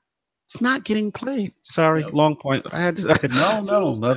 I'm pissed at that. Like it really disheartened me when I watched this video, and I got a sneak peek of it. Ghosts. Come on, Sparrow. No, if there was like a weapon, armor, and a cosmetic for each, and you had a hard grind to get them all. Yeah, I might not get them all every week, but when it comes back, it gives me a reason to keep going. Shout out for my man Michael Monkey Punch in the chat. He's like, he's not gonna grind for the same stuff. That's people's point. They look, you get it. There's gonna be people that's gonna look, that's gonna see. Okay, what is it? Shout out to Mason, he put one up. And the community, I can hear it in their voices. They're like, yeah, it has these two perks, and okay, and it didn't even look that cool. You know what I'm saying? Like, I know. it didn't even look cool, but like it needs to look cool. It needs to be some fly-ish. You know what I'm saying? There's like 2 trace rifles in the game. Make it a third. Rip his arm off. Just literally render that again and chop it off at the elbow. Like, that's what I'm saying. That gun that he's holding on his elbow. Yep. Render that. Minimize it into gun form. You getting people hype. Give me when you beat him. Part of the armor. You get that helmet. Yeah. How cool would that have been? That gun and the helmet. They had this in D1. This is when you killed the Dark Blade, remember? Yeah. Head pops off. You're like, head pop off. You got that. Fallen Saber. I got the thing. I got a cool machine gun. You had like that double choice. And what I'm hoping, I really hope, is that they are continuing to add to the pool. And they gotta do that. They gotta make them unique. And I don't know what they can do if it's the live team like you're saying. Hello, you need to hire some more artists. And if they first of all, hello, y'all better not be working on D3. Y'all gotta save D2. They're working on the fall. I can bet you. They're working on expansion. They're working on major expansion year 2, whatever that is. I hope so, bro. Oh yeah, I was like, so questions on a couple of these. Since we're pretty much neck deep in it at this point, let's go. As we'll dive in a little farther.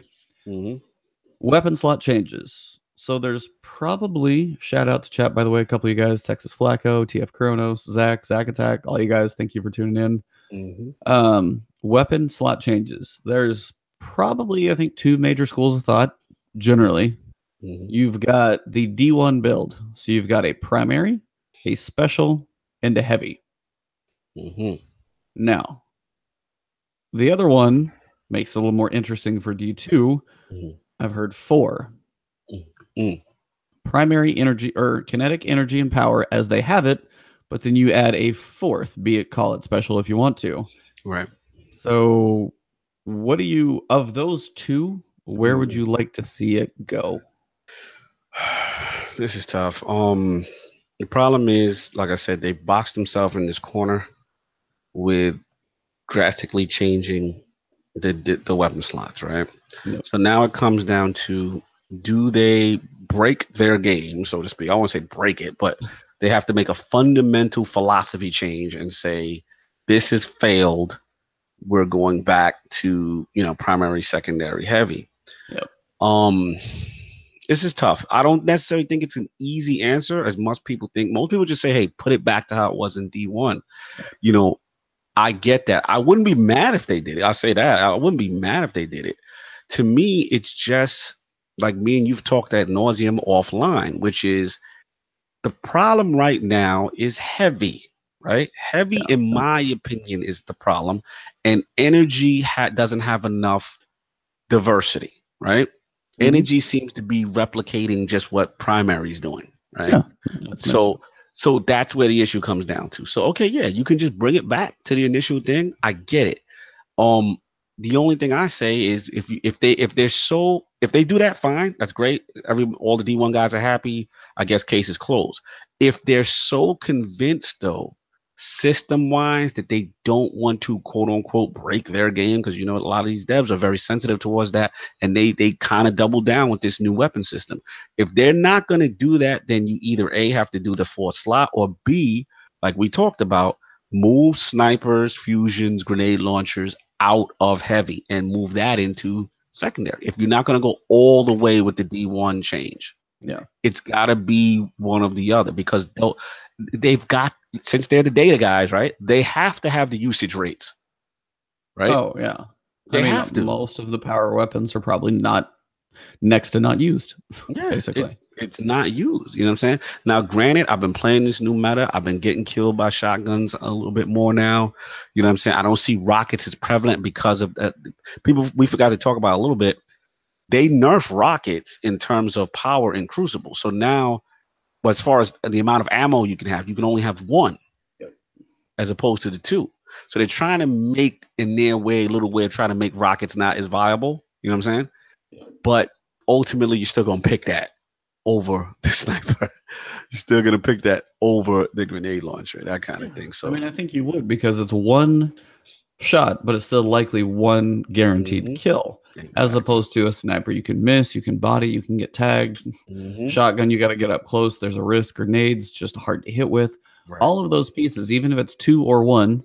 I mean, 2, if you got 1 off, half the time you might get killed if you're in kind of a tough spot up in the air. So you might not get that one. So you're probably used to getting 1 kill anyway, especially if you ran with something like Wardcliffe Coil. You got 1 spray, the dude, whatever's in front of you in that, 10 by 10 box in front of you, it's gone. But that's it. I mean, if it's 1 rocket or something else, do you still pick the one that's probably the a guarantee?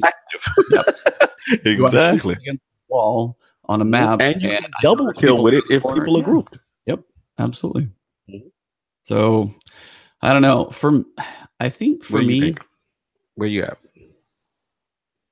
My worry of just going back to D1, you take 2 weapon slots, kinetic and energy, that are relatively all the same type, and you shove them into one.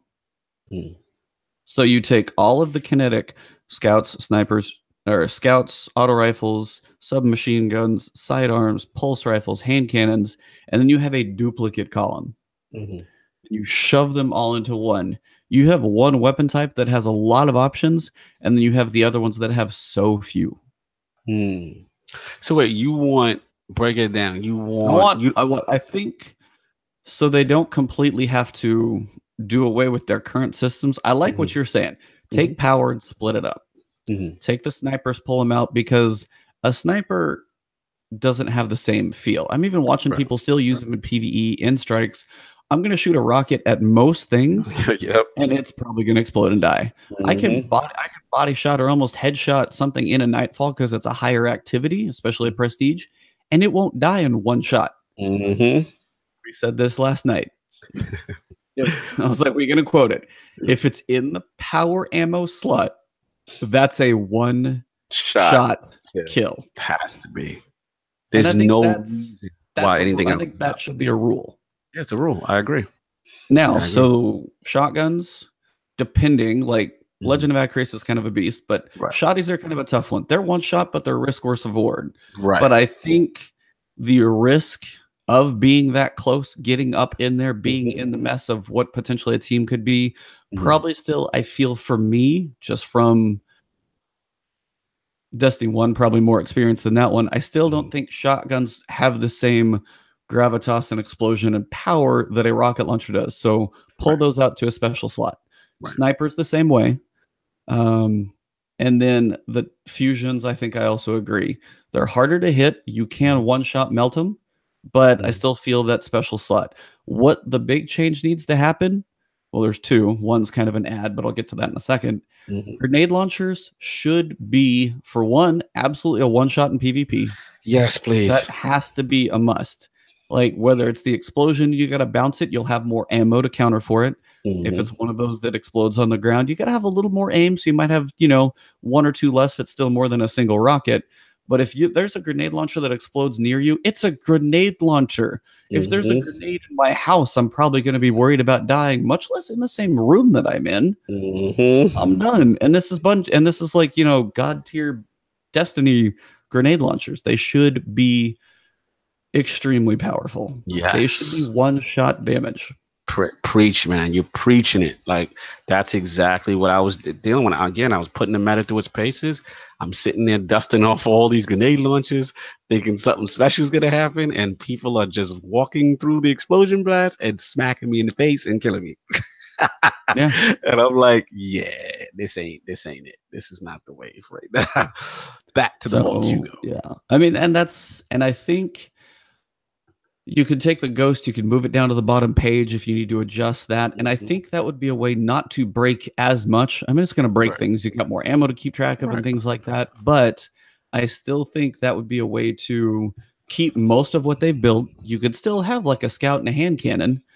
But honestly, if you give the people more variety and ways to play, it's probably going to be a little more fun. Ammo may not be as much of an issue, which it already is for a lot of things. But if I'm like, hey, there's a scout rifle, There's a hand cannon for close. There's a sniper I can dump into, but if I'm out of the scout or the sniper, I can potentially use both interchangeably.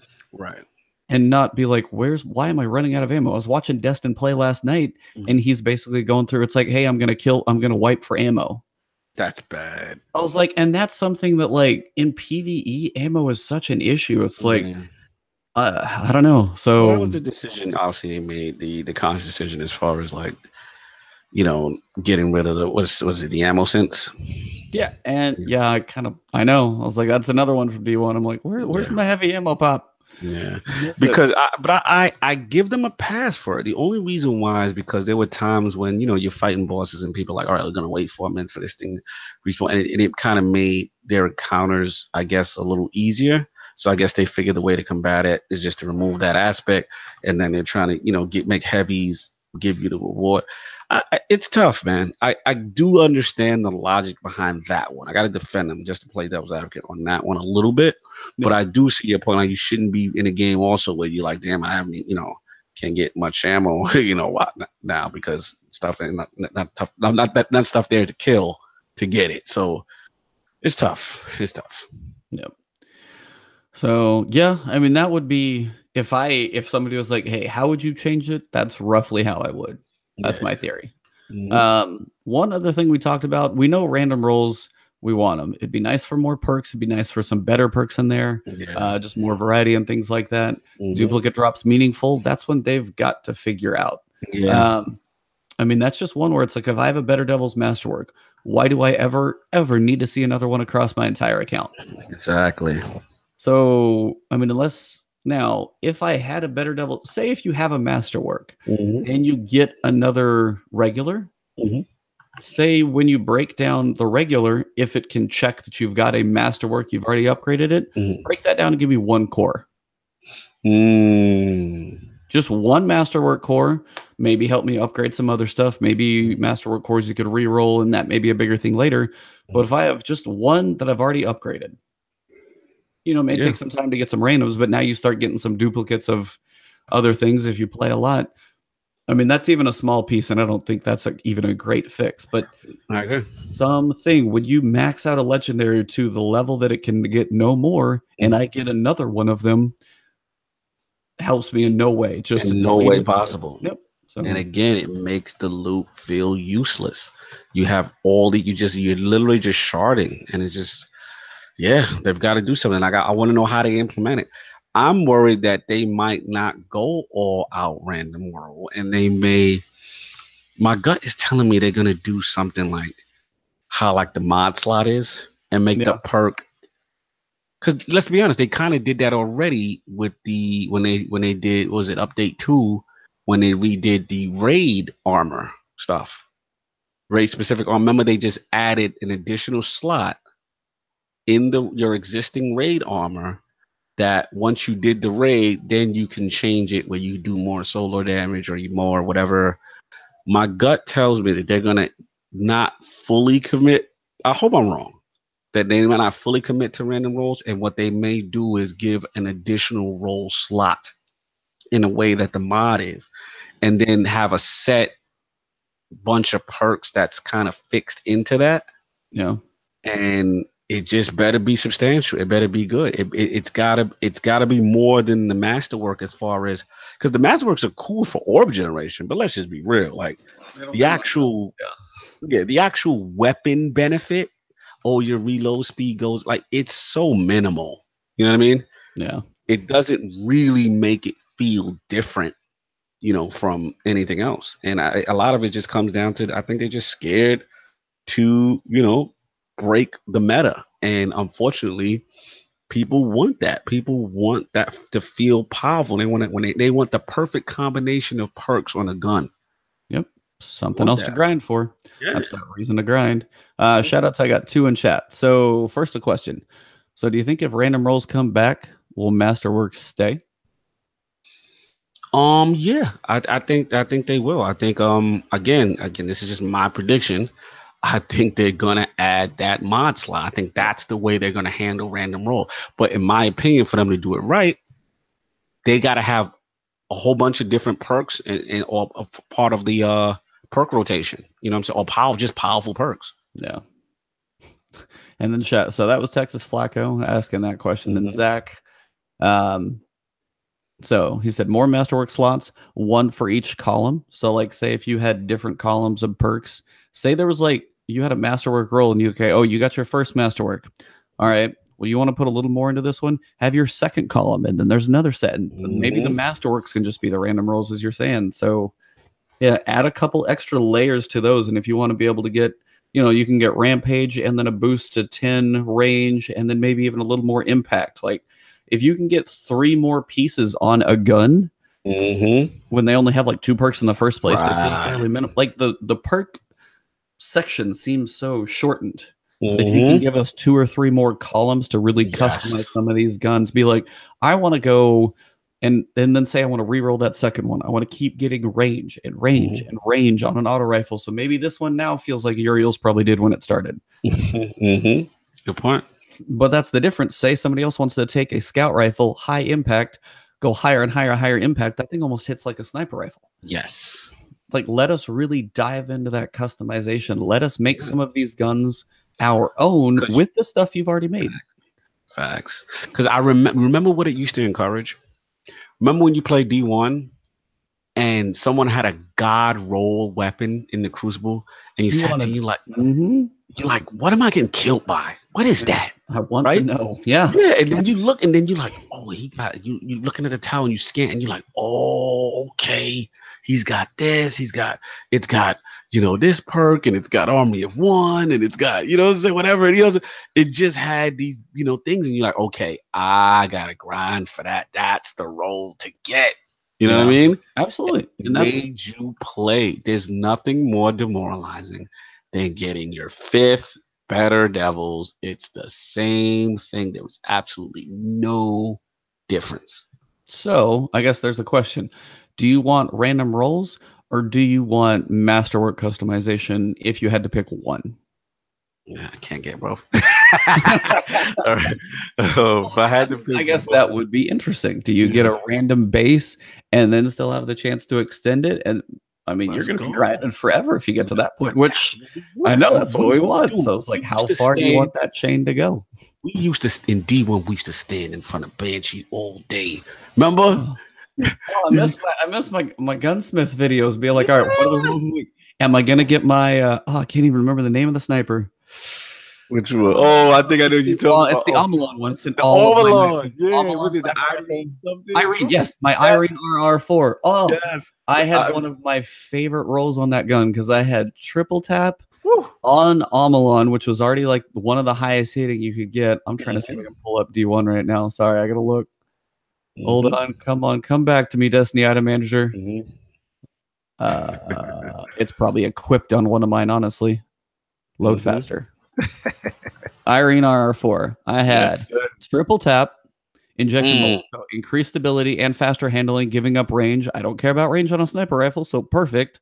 And mulligan. So this was my perfect PvE boss killer. So I got 4 shots out of one that hit like just a boss. And then on top of that, if I miss one, I still get that bonus for the triple tap. I can just unload all day long. That was your baby. It was special, right? And that was me. Different. Not everybody's, but that was mine. That was and what's dope about random rolls is that because it's so hard to get, like you got that attachment. It was yours. Other people's are different. You just had a whole different experience. I remember I would have 5 versions of the same gun in my vault, and I would say, okay, I'm gonna break these down. Which one feel better? You know what I'm saying? And you sitting there, you're tweaking your mid. That's part of the end game. That's part of that grind that we want.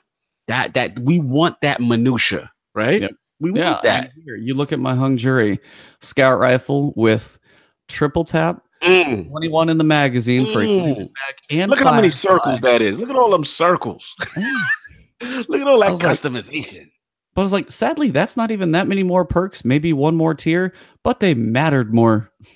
The perks were bigger. So, so yeah, shout out in chat. They're saying like, it's like they miss Hung Jury. They played Destiny 1 last night. It's so much fun. It's like when Destiny 2's older brothers where people want to go back to, Yeah, I was like, yeah, it's a rough time. Shout So out to my chat. These people, Monkey Punch. He's saying like, hey, think of Destiny 1. All he think about all that time he put into trying to get grasp of Malak. yeah. And Oh my God. remember people just grinding it because it was a nightfall and the chances were better and you could get the roll.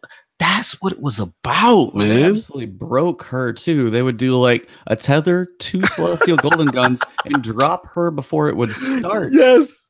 And kill her Before while she she's could even screaming. move, she would scream and die. Yep. That was Good old insane. days.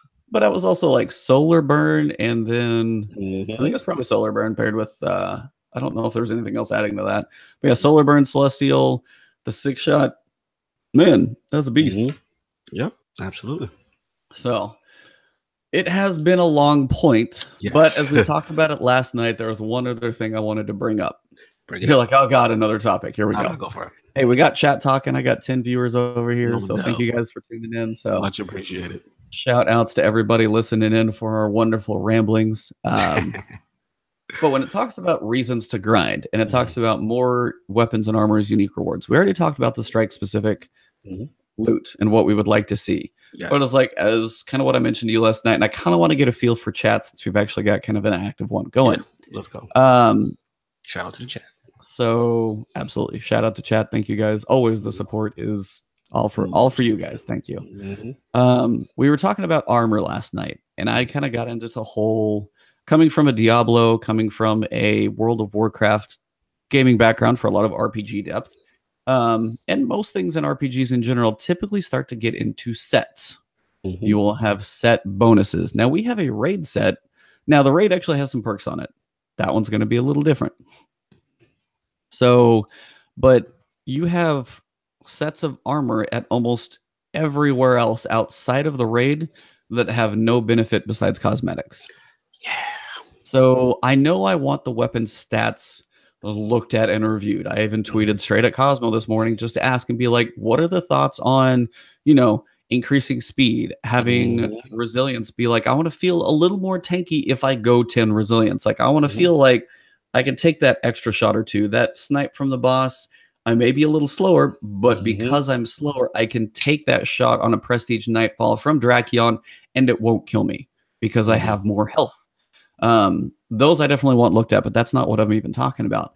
When it comes to the set for European Dead Zone or the Crucible or Zavala's Nightfall set, you have a set of armor from each of those guys. If you wanted another reason of something to grind, a longer tail progression as they're talking about, I would love to see a European Titan's a good one because I know the enemy type there pretty specifically. Right. So take a Titan set from Sloan. She's got a set. It's got, kind of theme for whatever Titan is. Maybe some of it looks like the arcology. You've got some water looks on it, maybe some kind of wavy look, but you've got a set bonus. Say you wear 2 pieces of that set and you get a 10% bonus to Hive. What is all over Titan? Hive. They're everywhere. Savathun's Song. So if I'm going to go work on the Nightfall, I might grind a little more for that Titan set so I can have a little bit of bonus damage towards Hive enemies and be more successful because I've grinded more. Right.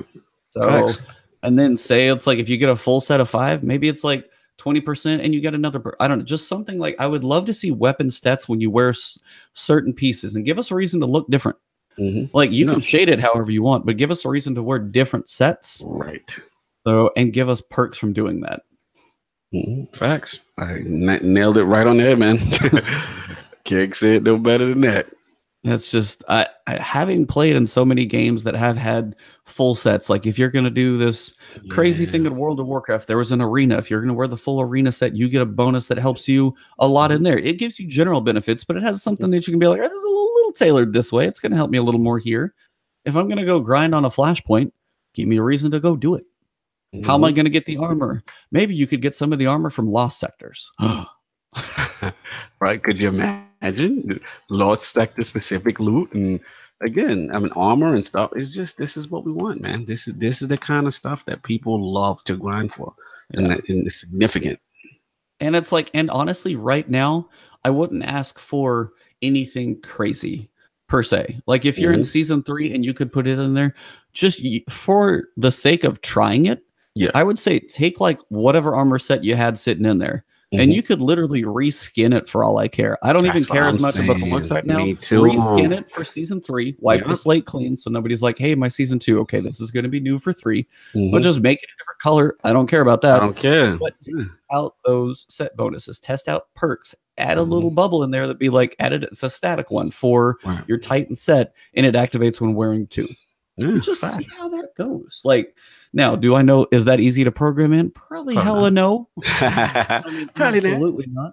But that would be a way with the assets that they've got to not try and have to rebuild a completely new armor set. I mean, that's like, you know, if I'm going to have a Titan set in year 2, maybe I want that one a little more little cooler looking. But right now, just to see how it goes, that would be awesome, because you'd have a power level increase. You'd have those sets that you could go grind for on different worlds. Facts. And if I'm gonna go run Hive all day, if I'm gonna if it's a Nightfall strike on Savathun's Song, I'm gonna want that full Nightfall set to be more successful, get a higher score. Exactly. So it's like they complement each other, and that's I think. Yeah. I'm sorry. Go ahead. No, you're good. No, I was just gonna jump in with this. I'm glad that you're on the armor set tangent, because that's something that they've, you know, weakness of theirs from D1. That's something I've always wanted. You want that full set bonus, because if the exotics are gonna be that good, right? Yeah. Which we want. You know, we still want to have some benefit if you wear, you know, an entire set of a legendary that, you know, or from whatever source you may have got it from. You know, you do want that kind of benefit. And I noticed this go round, right? At least in D1, the armors, some of the armors did have at least some perks to it. You know what I mean? That, like, it just seems for the most part, like, outside of the, you know, the mobility, recovery, resilience stat, there's really no differentiator between the armors. Yeah, I mean, like the raid perks were the first step. Exactly. Like that was, but they've got it on one set in the whole game. Even so, take it just a raid perk and slap. I mean, even if you don't want to change it that much, just use the same way you implemented a raid perk. Put that one in there, but say, you know, do a check if you're wearing this piece and this piece, then you're good to go. And maybe you have a chance for another slot outside. I mean, it may take away from the raid set or whatever, but you can add on to all of that stuff. And I think, I'm not saying any of it's easy, not a programmer. I have no clue. So please remember, this is all in giant question of, I don't know how the programming works. I'm not a developer, but using assets that are there, systems that are there, most of it I think is there, could give you a lot more reason to kind of grind for it. If you put that system in place, I mean, it's way too soon probably to put that in May. But if somehow that was in there, or even they put it in and they had these type of things before fall came out, then you would have people like, okay, like there's reasons for things. So absolutely. And then finally, somebody else was just saying Grimoire. I miss my Grimoire card. No, I do miss it. I do. I mean, it's to the point now. It's like whenever we do these flashpoints, long points, that, you know, it's literally all they had to do was carbon copy D1. It's literally all they had to do, make a few tweaks, you know, not these massive reinvent the wheel tweaks, and would have been a satisfied community. It's very interesting. Like I said, when it comes out, maybe in Jason Schreier's book part 2, you know what I'm saying? We'll get the full real story on the failings of Destiny 2 and what happened and what was the thought process of, you know, these decisions that were currently made. Yeah, I was like, and it's kind of one of those. It's like, it's okay to try and change some things. Like, I mean, if they had the 3 weapon slots and they're like, hey, we're going to give you another option for 4th. If they put a 3 in, right, or if they put a 4th slot in from the start and we're like, hey, we're going to give you another slot so you can use 2, everybody would be like, all right, this is weird, but I'm kind of all right. But when you take away, that was, I think they took too much away from D1.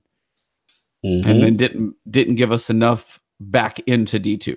Right. It's like if you take away the Crucible playlist, you didn't give us an alternative to custom games or something. You take away the Grimoire, the lore, the ghosts, and there's no like secret quests or anything out there. Like everything is so just, here's what you can do. These are your 4 like exotic quests. You can do 3 missions a week. And you have regular strikes with no modifiers. Like, I don't know. Sometimes I just throw my hands in the air. Yeah. ball drop. Again, ball drop. The decision makings. We just don't know what. Like you said, you say it constantly every flashpoint. I probably do too much, but yeah, I know where you're going. No, So I go love it ahead. because you say all I want to know is what's the thought process. Yeah. What led you to that decision? Why? Mhm.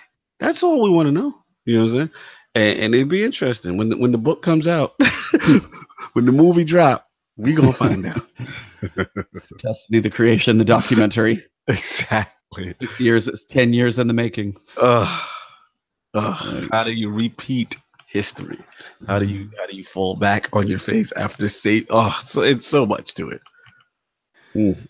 yep. So yeah, if you guys, I mean, the fact that Bungie has a list like this means that they're aware. Do they know Yes. how to fix it? I don't know. Do they have ideas? Probably like 20,000 of them.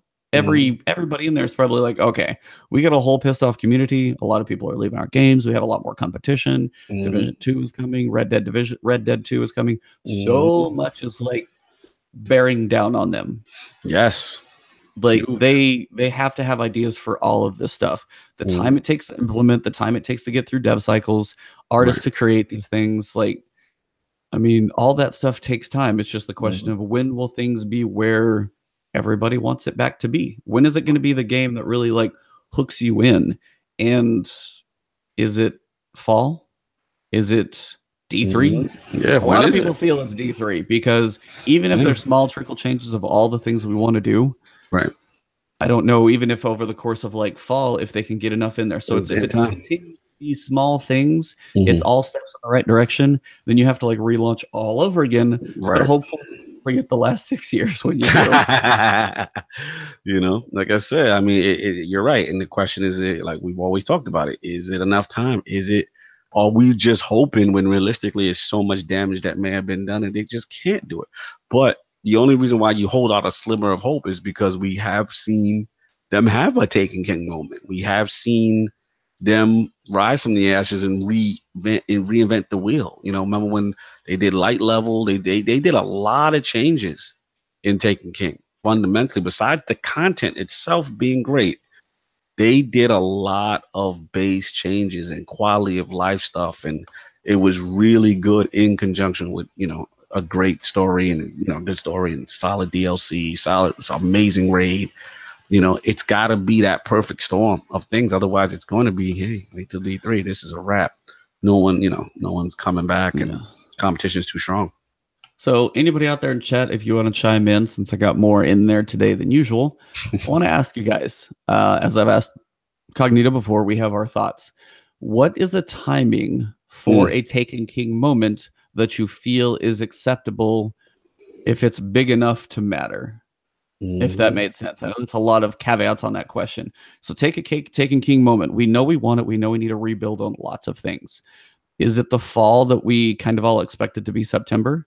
My Mhm. honest ask, and that's where there's the Activision pressure of you basically do September or you run into everything else in the Yeah. fall. Yeah. You have no choice to hit it. But then, do you feel it's enough time for them to get the game where it needs to be for Taken King drop, or do you go early 2019 if it needs more time? So I was like, I know what we want. I know we'd love to have it tomorrow, but Right. realistically, where do you guys see it? Just so feel that one Mhm. out in chat. We've talked about it before. Um, it Mhm. just seems like as more and more things keep getting pushed off, and they've got all this stuff on the table now. If this list right here on Cosmo's post is like a fall hopeful, that's like a half a rewrite of a game. Like, I Yeah, mean, those that's are right. those are You're huge right. pieces. So, You're right. but again, if 90% of 1,000 people are working on it, maybe they can swing it. I don't know. Like, Mhm. I don't know what their time is to, Yeah, and if that's the to do case, it. that's really bad. But yeah.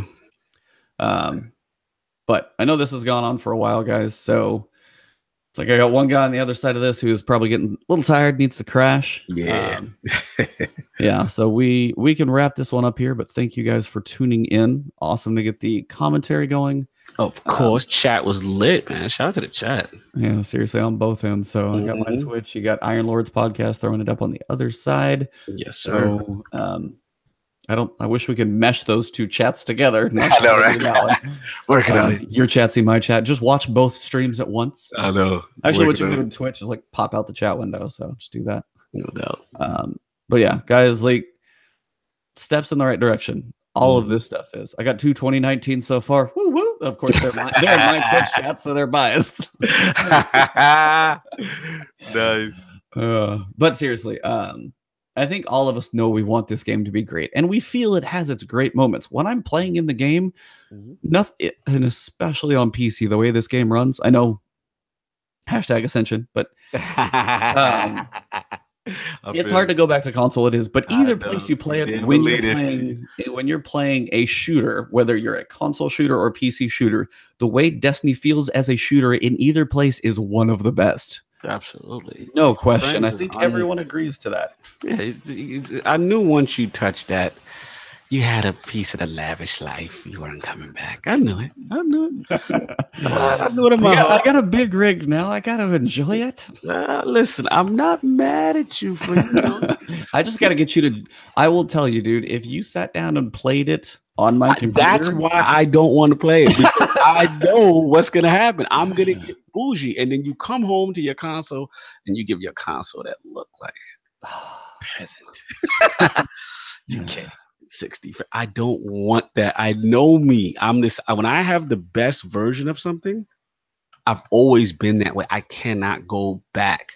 The only thing that's bucked that trend has been like the Switch, and it's because of portability. I can. Yeah, it's like that's a different animal. It's Nintendo. You have different expectations, but just in general, if you're gonna play Battlefield anywhere, I'm like, I'm gonna do it where it's the smoothest, best looking, and I've been mouse and keyboard long enough that I can do it. Like, even if you play PC on controller, as I know, like some do, like CJ and stuff like that, just the still way it feels so good. Yeah. But either way, like the game. We know the bones of this game are great. Like the way the guns feel, the way they shoot, like the core mechanics, everything is great. We just want everything. We want all the decorations around it. It's got a good foundation. It's got a good frame, and the roof is probably there too. Everything on the inside, the furniture, the wallpaper, the, everything in the kitchen, like all those pieces are what we want to be, just what we hope for. So absolutely. I mean, hats off to Bungie, guys. They take flack and they take it well. The community guys, be it Dylan, Cosmo, and Deej, like no matter, they're literally, you said it perfect. They just take it left and right on the chin and they just get back up for more. And they're great at it. Like for them to always be positive, to not call it out, to never have basically any salt on their end. Or lash back out when they literally, could be after all the crap they get every day. Yeah, especially shout out to Reddit. Oh my god, yeah, I jumped in there and I was like, "Whoo, salt." Yeah, you take a week off Reddit. Yeah, you take a week off Reddit. And you're like, man, it's like I just left like a whole bunch of Chinese food and it like simmered into straight salt, like pure salt sauce. Facts. So we are hoping for more. These are all great things to see when this stuff comes. Hopefully, in a way that is implemented in a way that we enjoy. It'll be a game. It's just the question is when, and I guess we'll have to wait and find out. So it was a long point, guys. We gave you a heads up. We are over 2 hours. It's going to be a long render. Yep, the stream is over 2 hours. So those of you guys who came in and stuck with it, huge thank you. Yes, appreciate it. And thanks for all the comments, guys. This is exactly what we're going for. Be it the questions you guys have, if you agree with just some of the thoughts we're saying. And honestly, I gotta bet if Bungie sit there and listen to most of this, there's a lot of them are probably like, yeah, it's like we'd kind of like to do some of this. We're working on it. Like, give us time. It's like things aren't done overnight. So I got a feeling many of these things are probably enjoyed or not enjoyed, but agreed to by just about everyone, including Bungie. So they want this game to be great just as we do. There's no way they don't. They're putting their heart and soul into this thing. So, well, all right, guys. Well, you want to wrap up? Let them know where you're at, and then I will do as well. Man. Another flashpoint in the books, another long point in the books, but it was fun. Got a lot of things off our chest this Sunday. Of course, it is Church is in Session, the Iron Lords podcast on the Inner Circle Network channel. We will have special guest Stinger from NLG. It's going to be a big show, man. This guy's a veteran. He's been a game journalist for over 15 years in the game. We've been trying to get him on the show for a long time. So we are going to be going down memory lane, talking gaming and so talking some retro gaming and also the latest what's going on in these multi-platform gaming and consoles and stuff like that. So please tune in. That's going to be Sunday, 1 p.m. Eastern, the Lord's Day. The Iron Lords will be in the building. So come check us out. And of course, it's me, Lord Cognito here. You can find me on Twitter at Lord Cognito. And I'm on Xbox Live. It's the same. Cognito 360 on PS4. Switch. Switch, I don't have to give out my VIN number and my social security number anymore. Because you can actually, if you follow me on Twitter at Lord Cognito, you can search for me through the Twitter friend finder on Switch. How about that? What is happening on Nintendo? What have you done? Shout out to Grandpa Nintendo. But come check us out, man. Some of the best games in the world, though. Absolutely.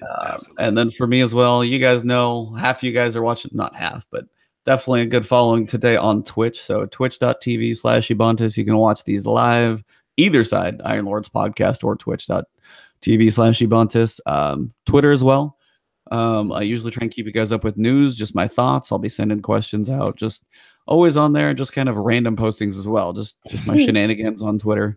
And then finally on YouTube, guys, it's where most of my content's at, be it my guides, my weekly resets, my opinions usually fall in there somewhere. Like today I was going, or Tuesday, it was like, okay, Mercury, we've got no Cade stashes. I was like, well, there's a video that doesn't exist, but that's weird. Like, why were there none? There's at least one. So random little tidbits drop in my videos, guys, but my solo guides, if you want to just work through some stuff, I'll help you survive them. That's what I'm here for. I'll give you guys the detail, the knowledge, and all that stuff to help you guys get through all the wonderful content. But yeah, Ebontis on there as well.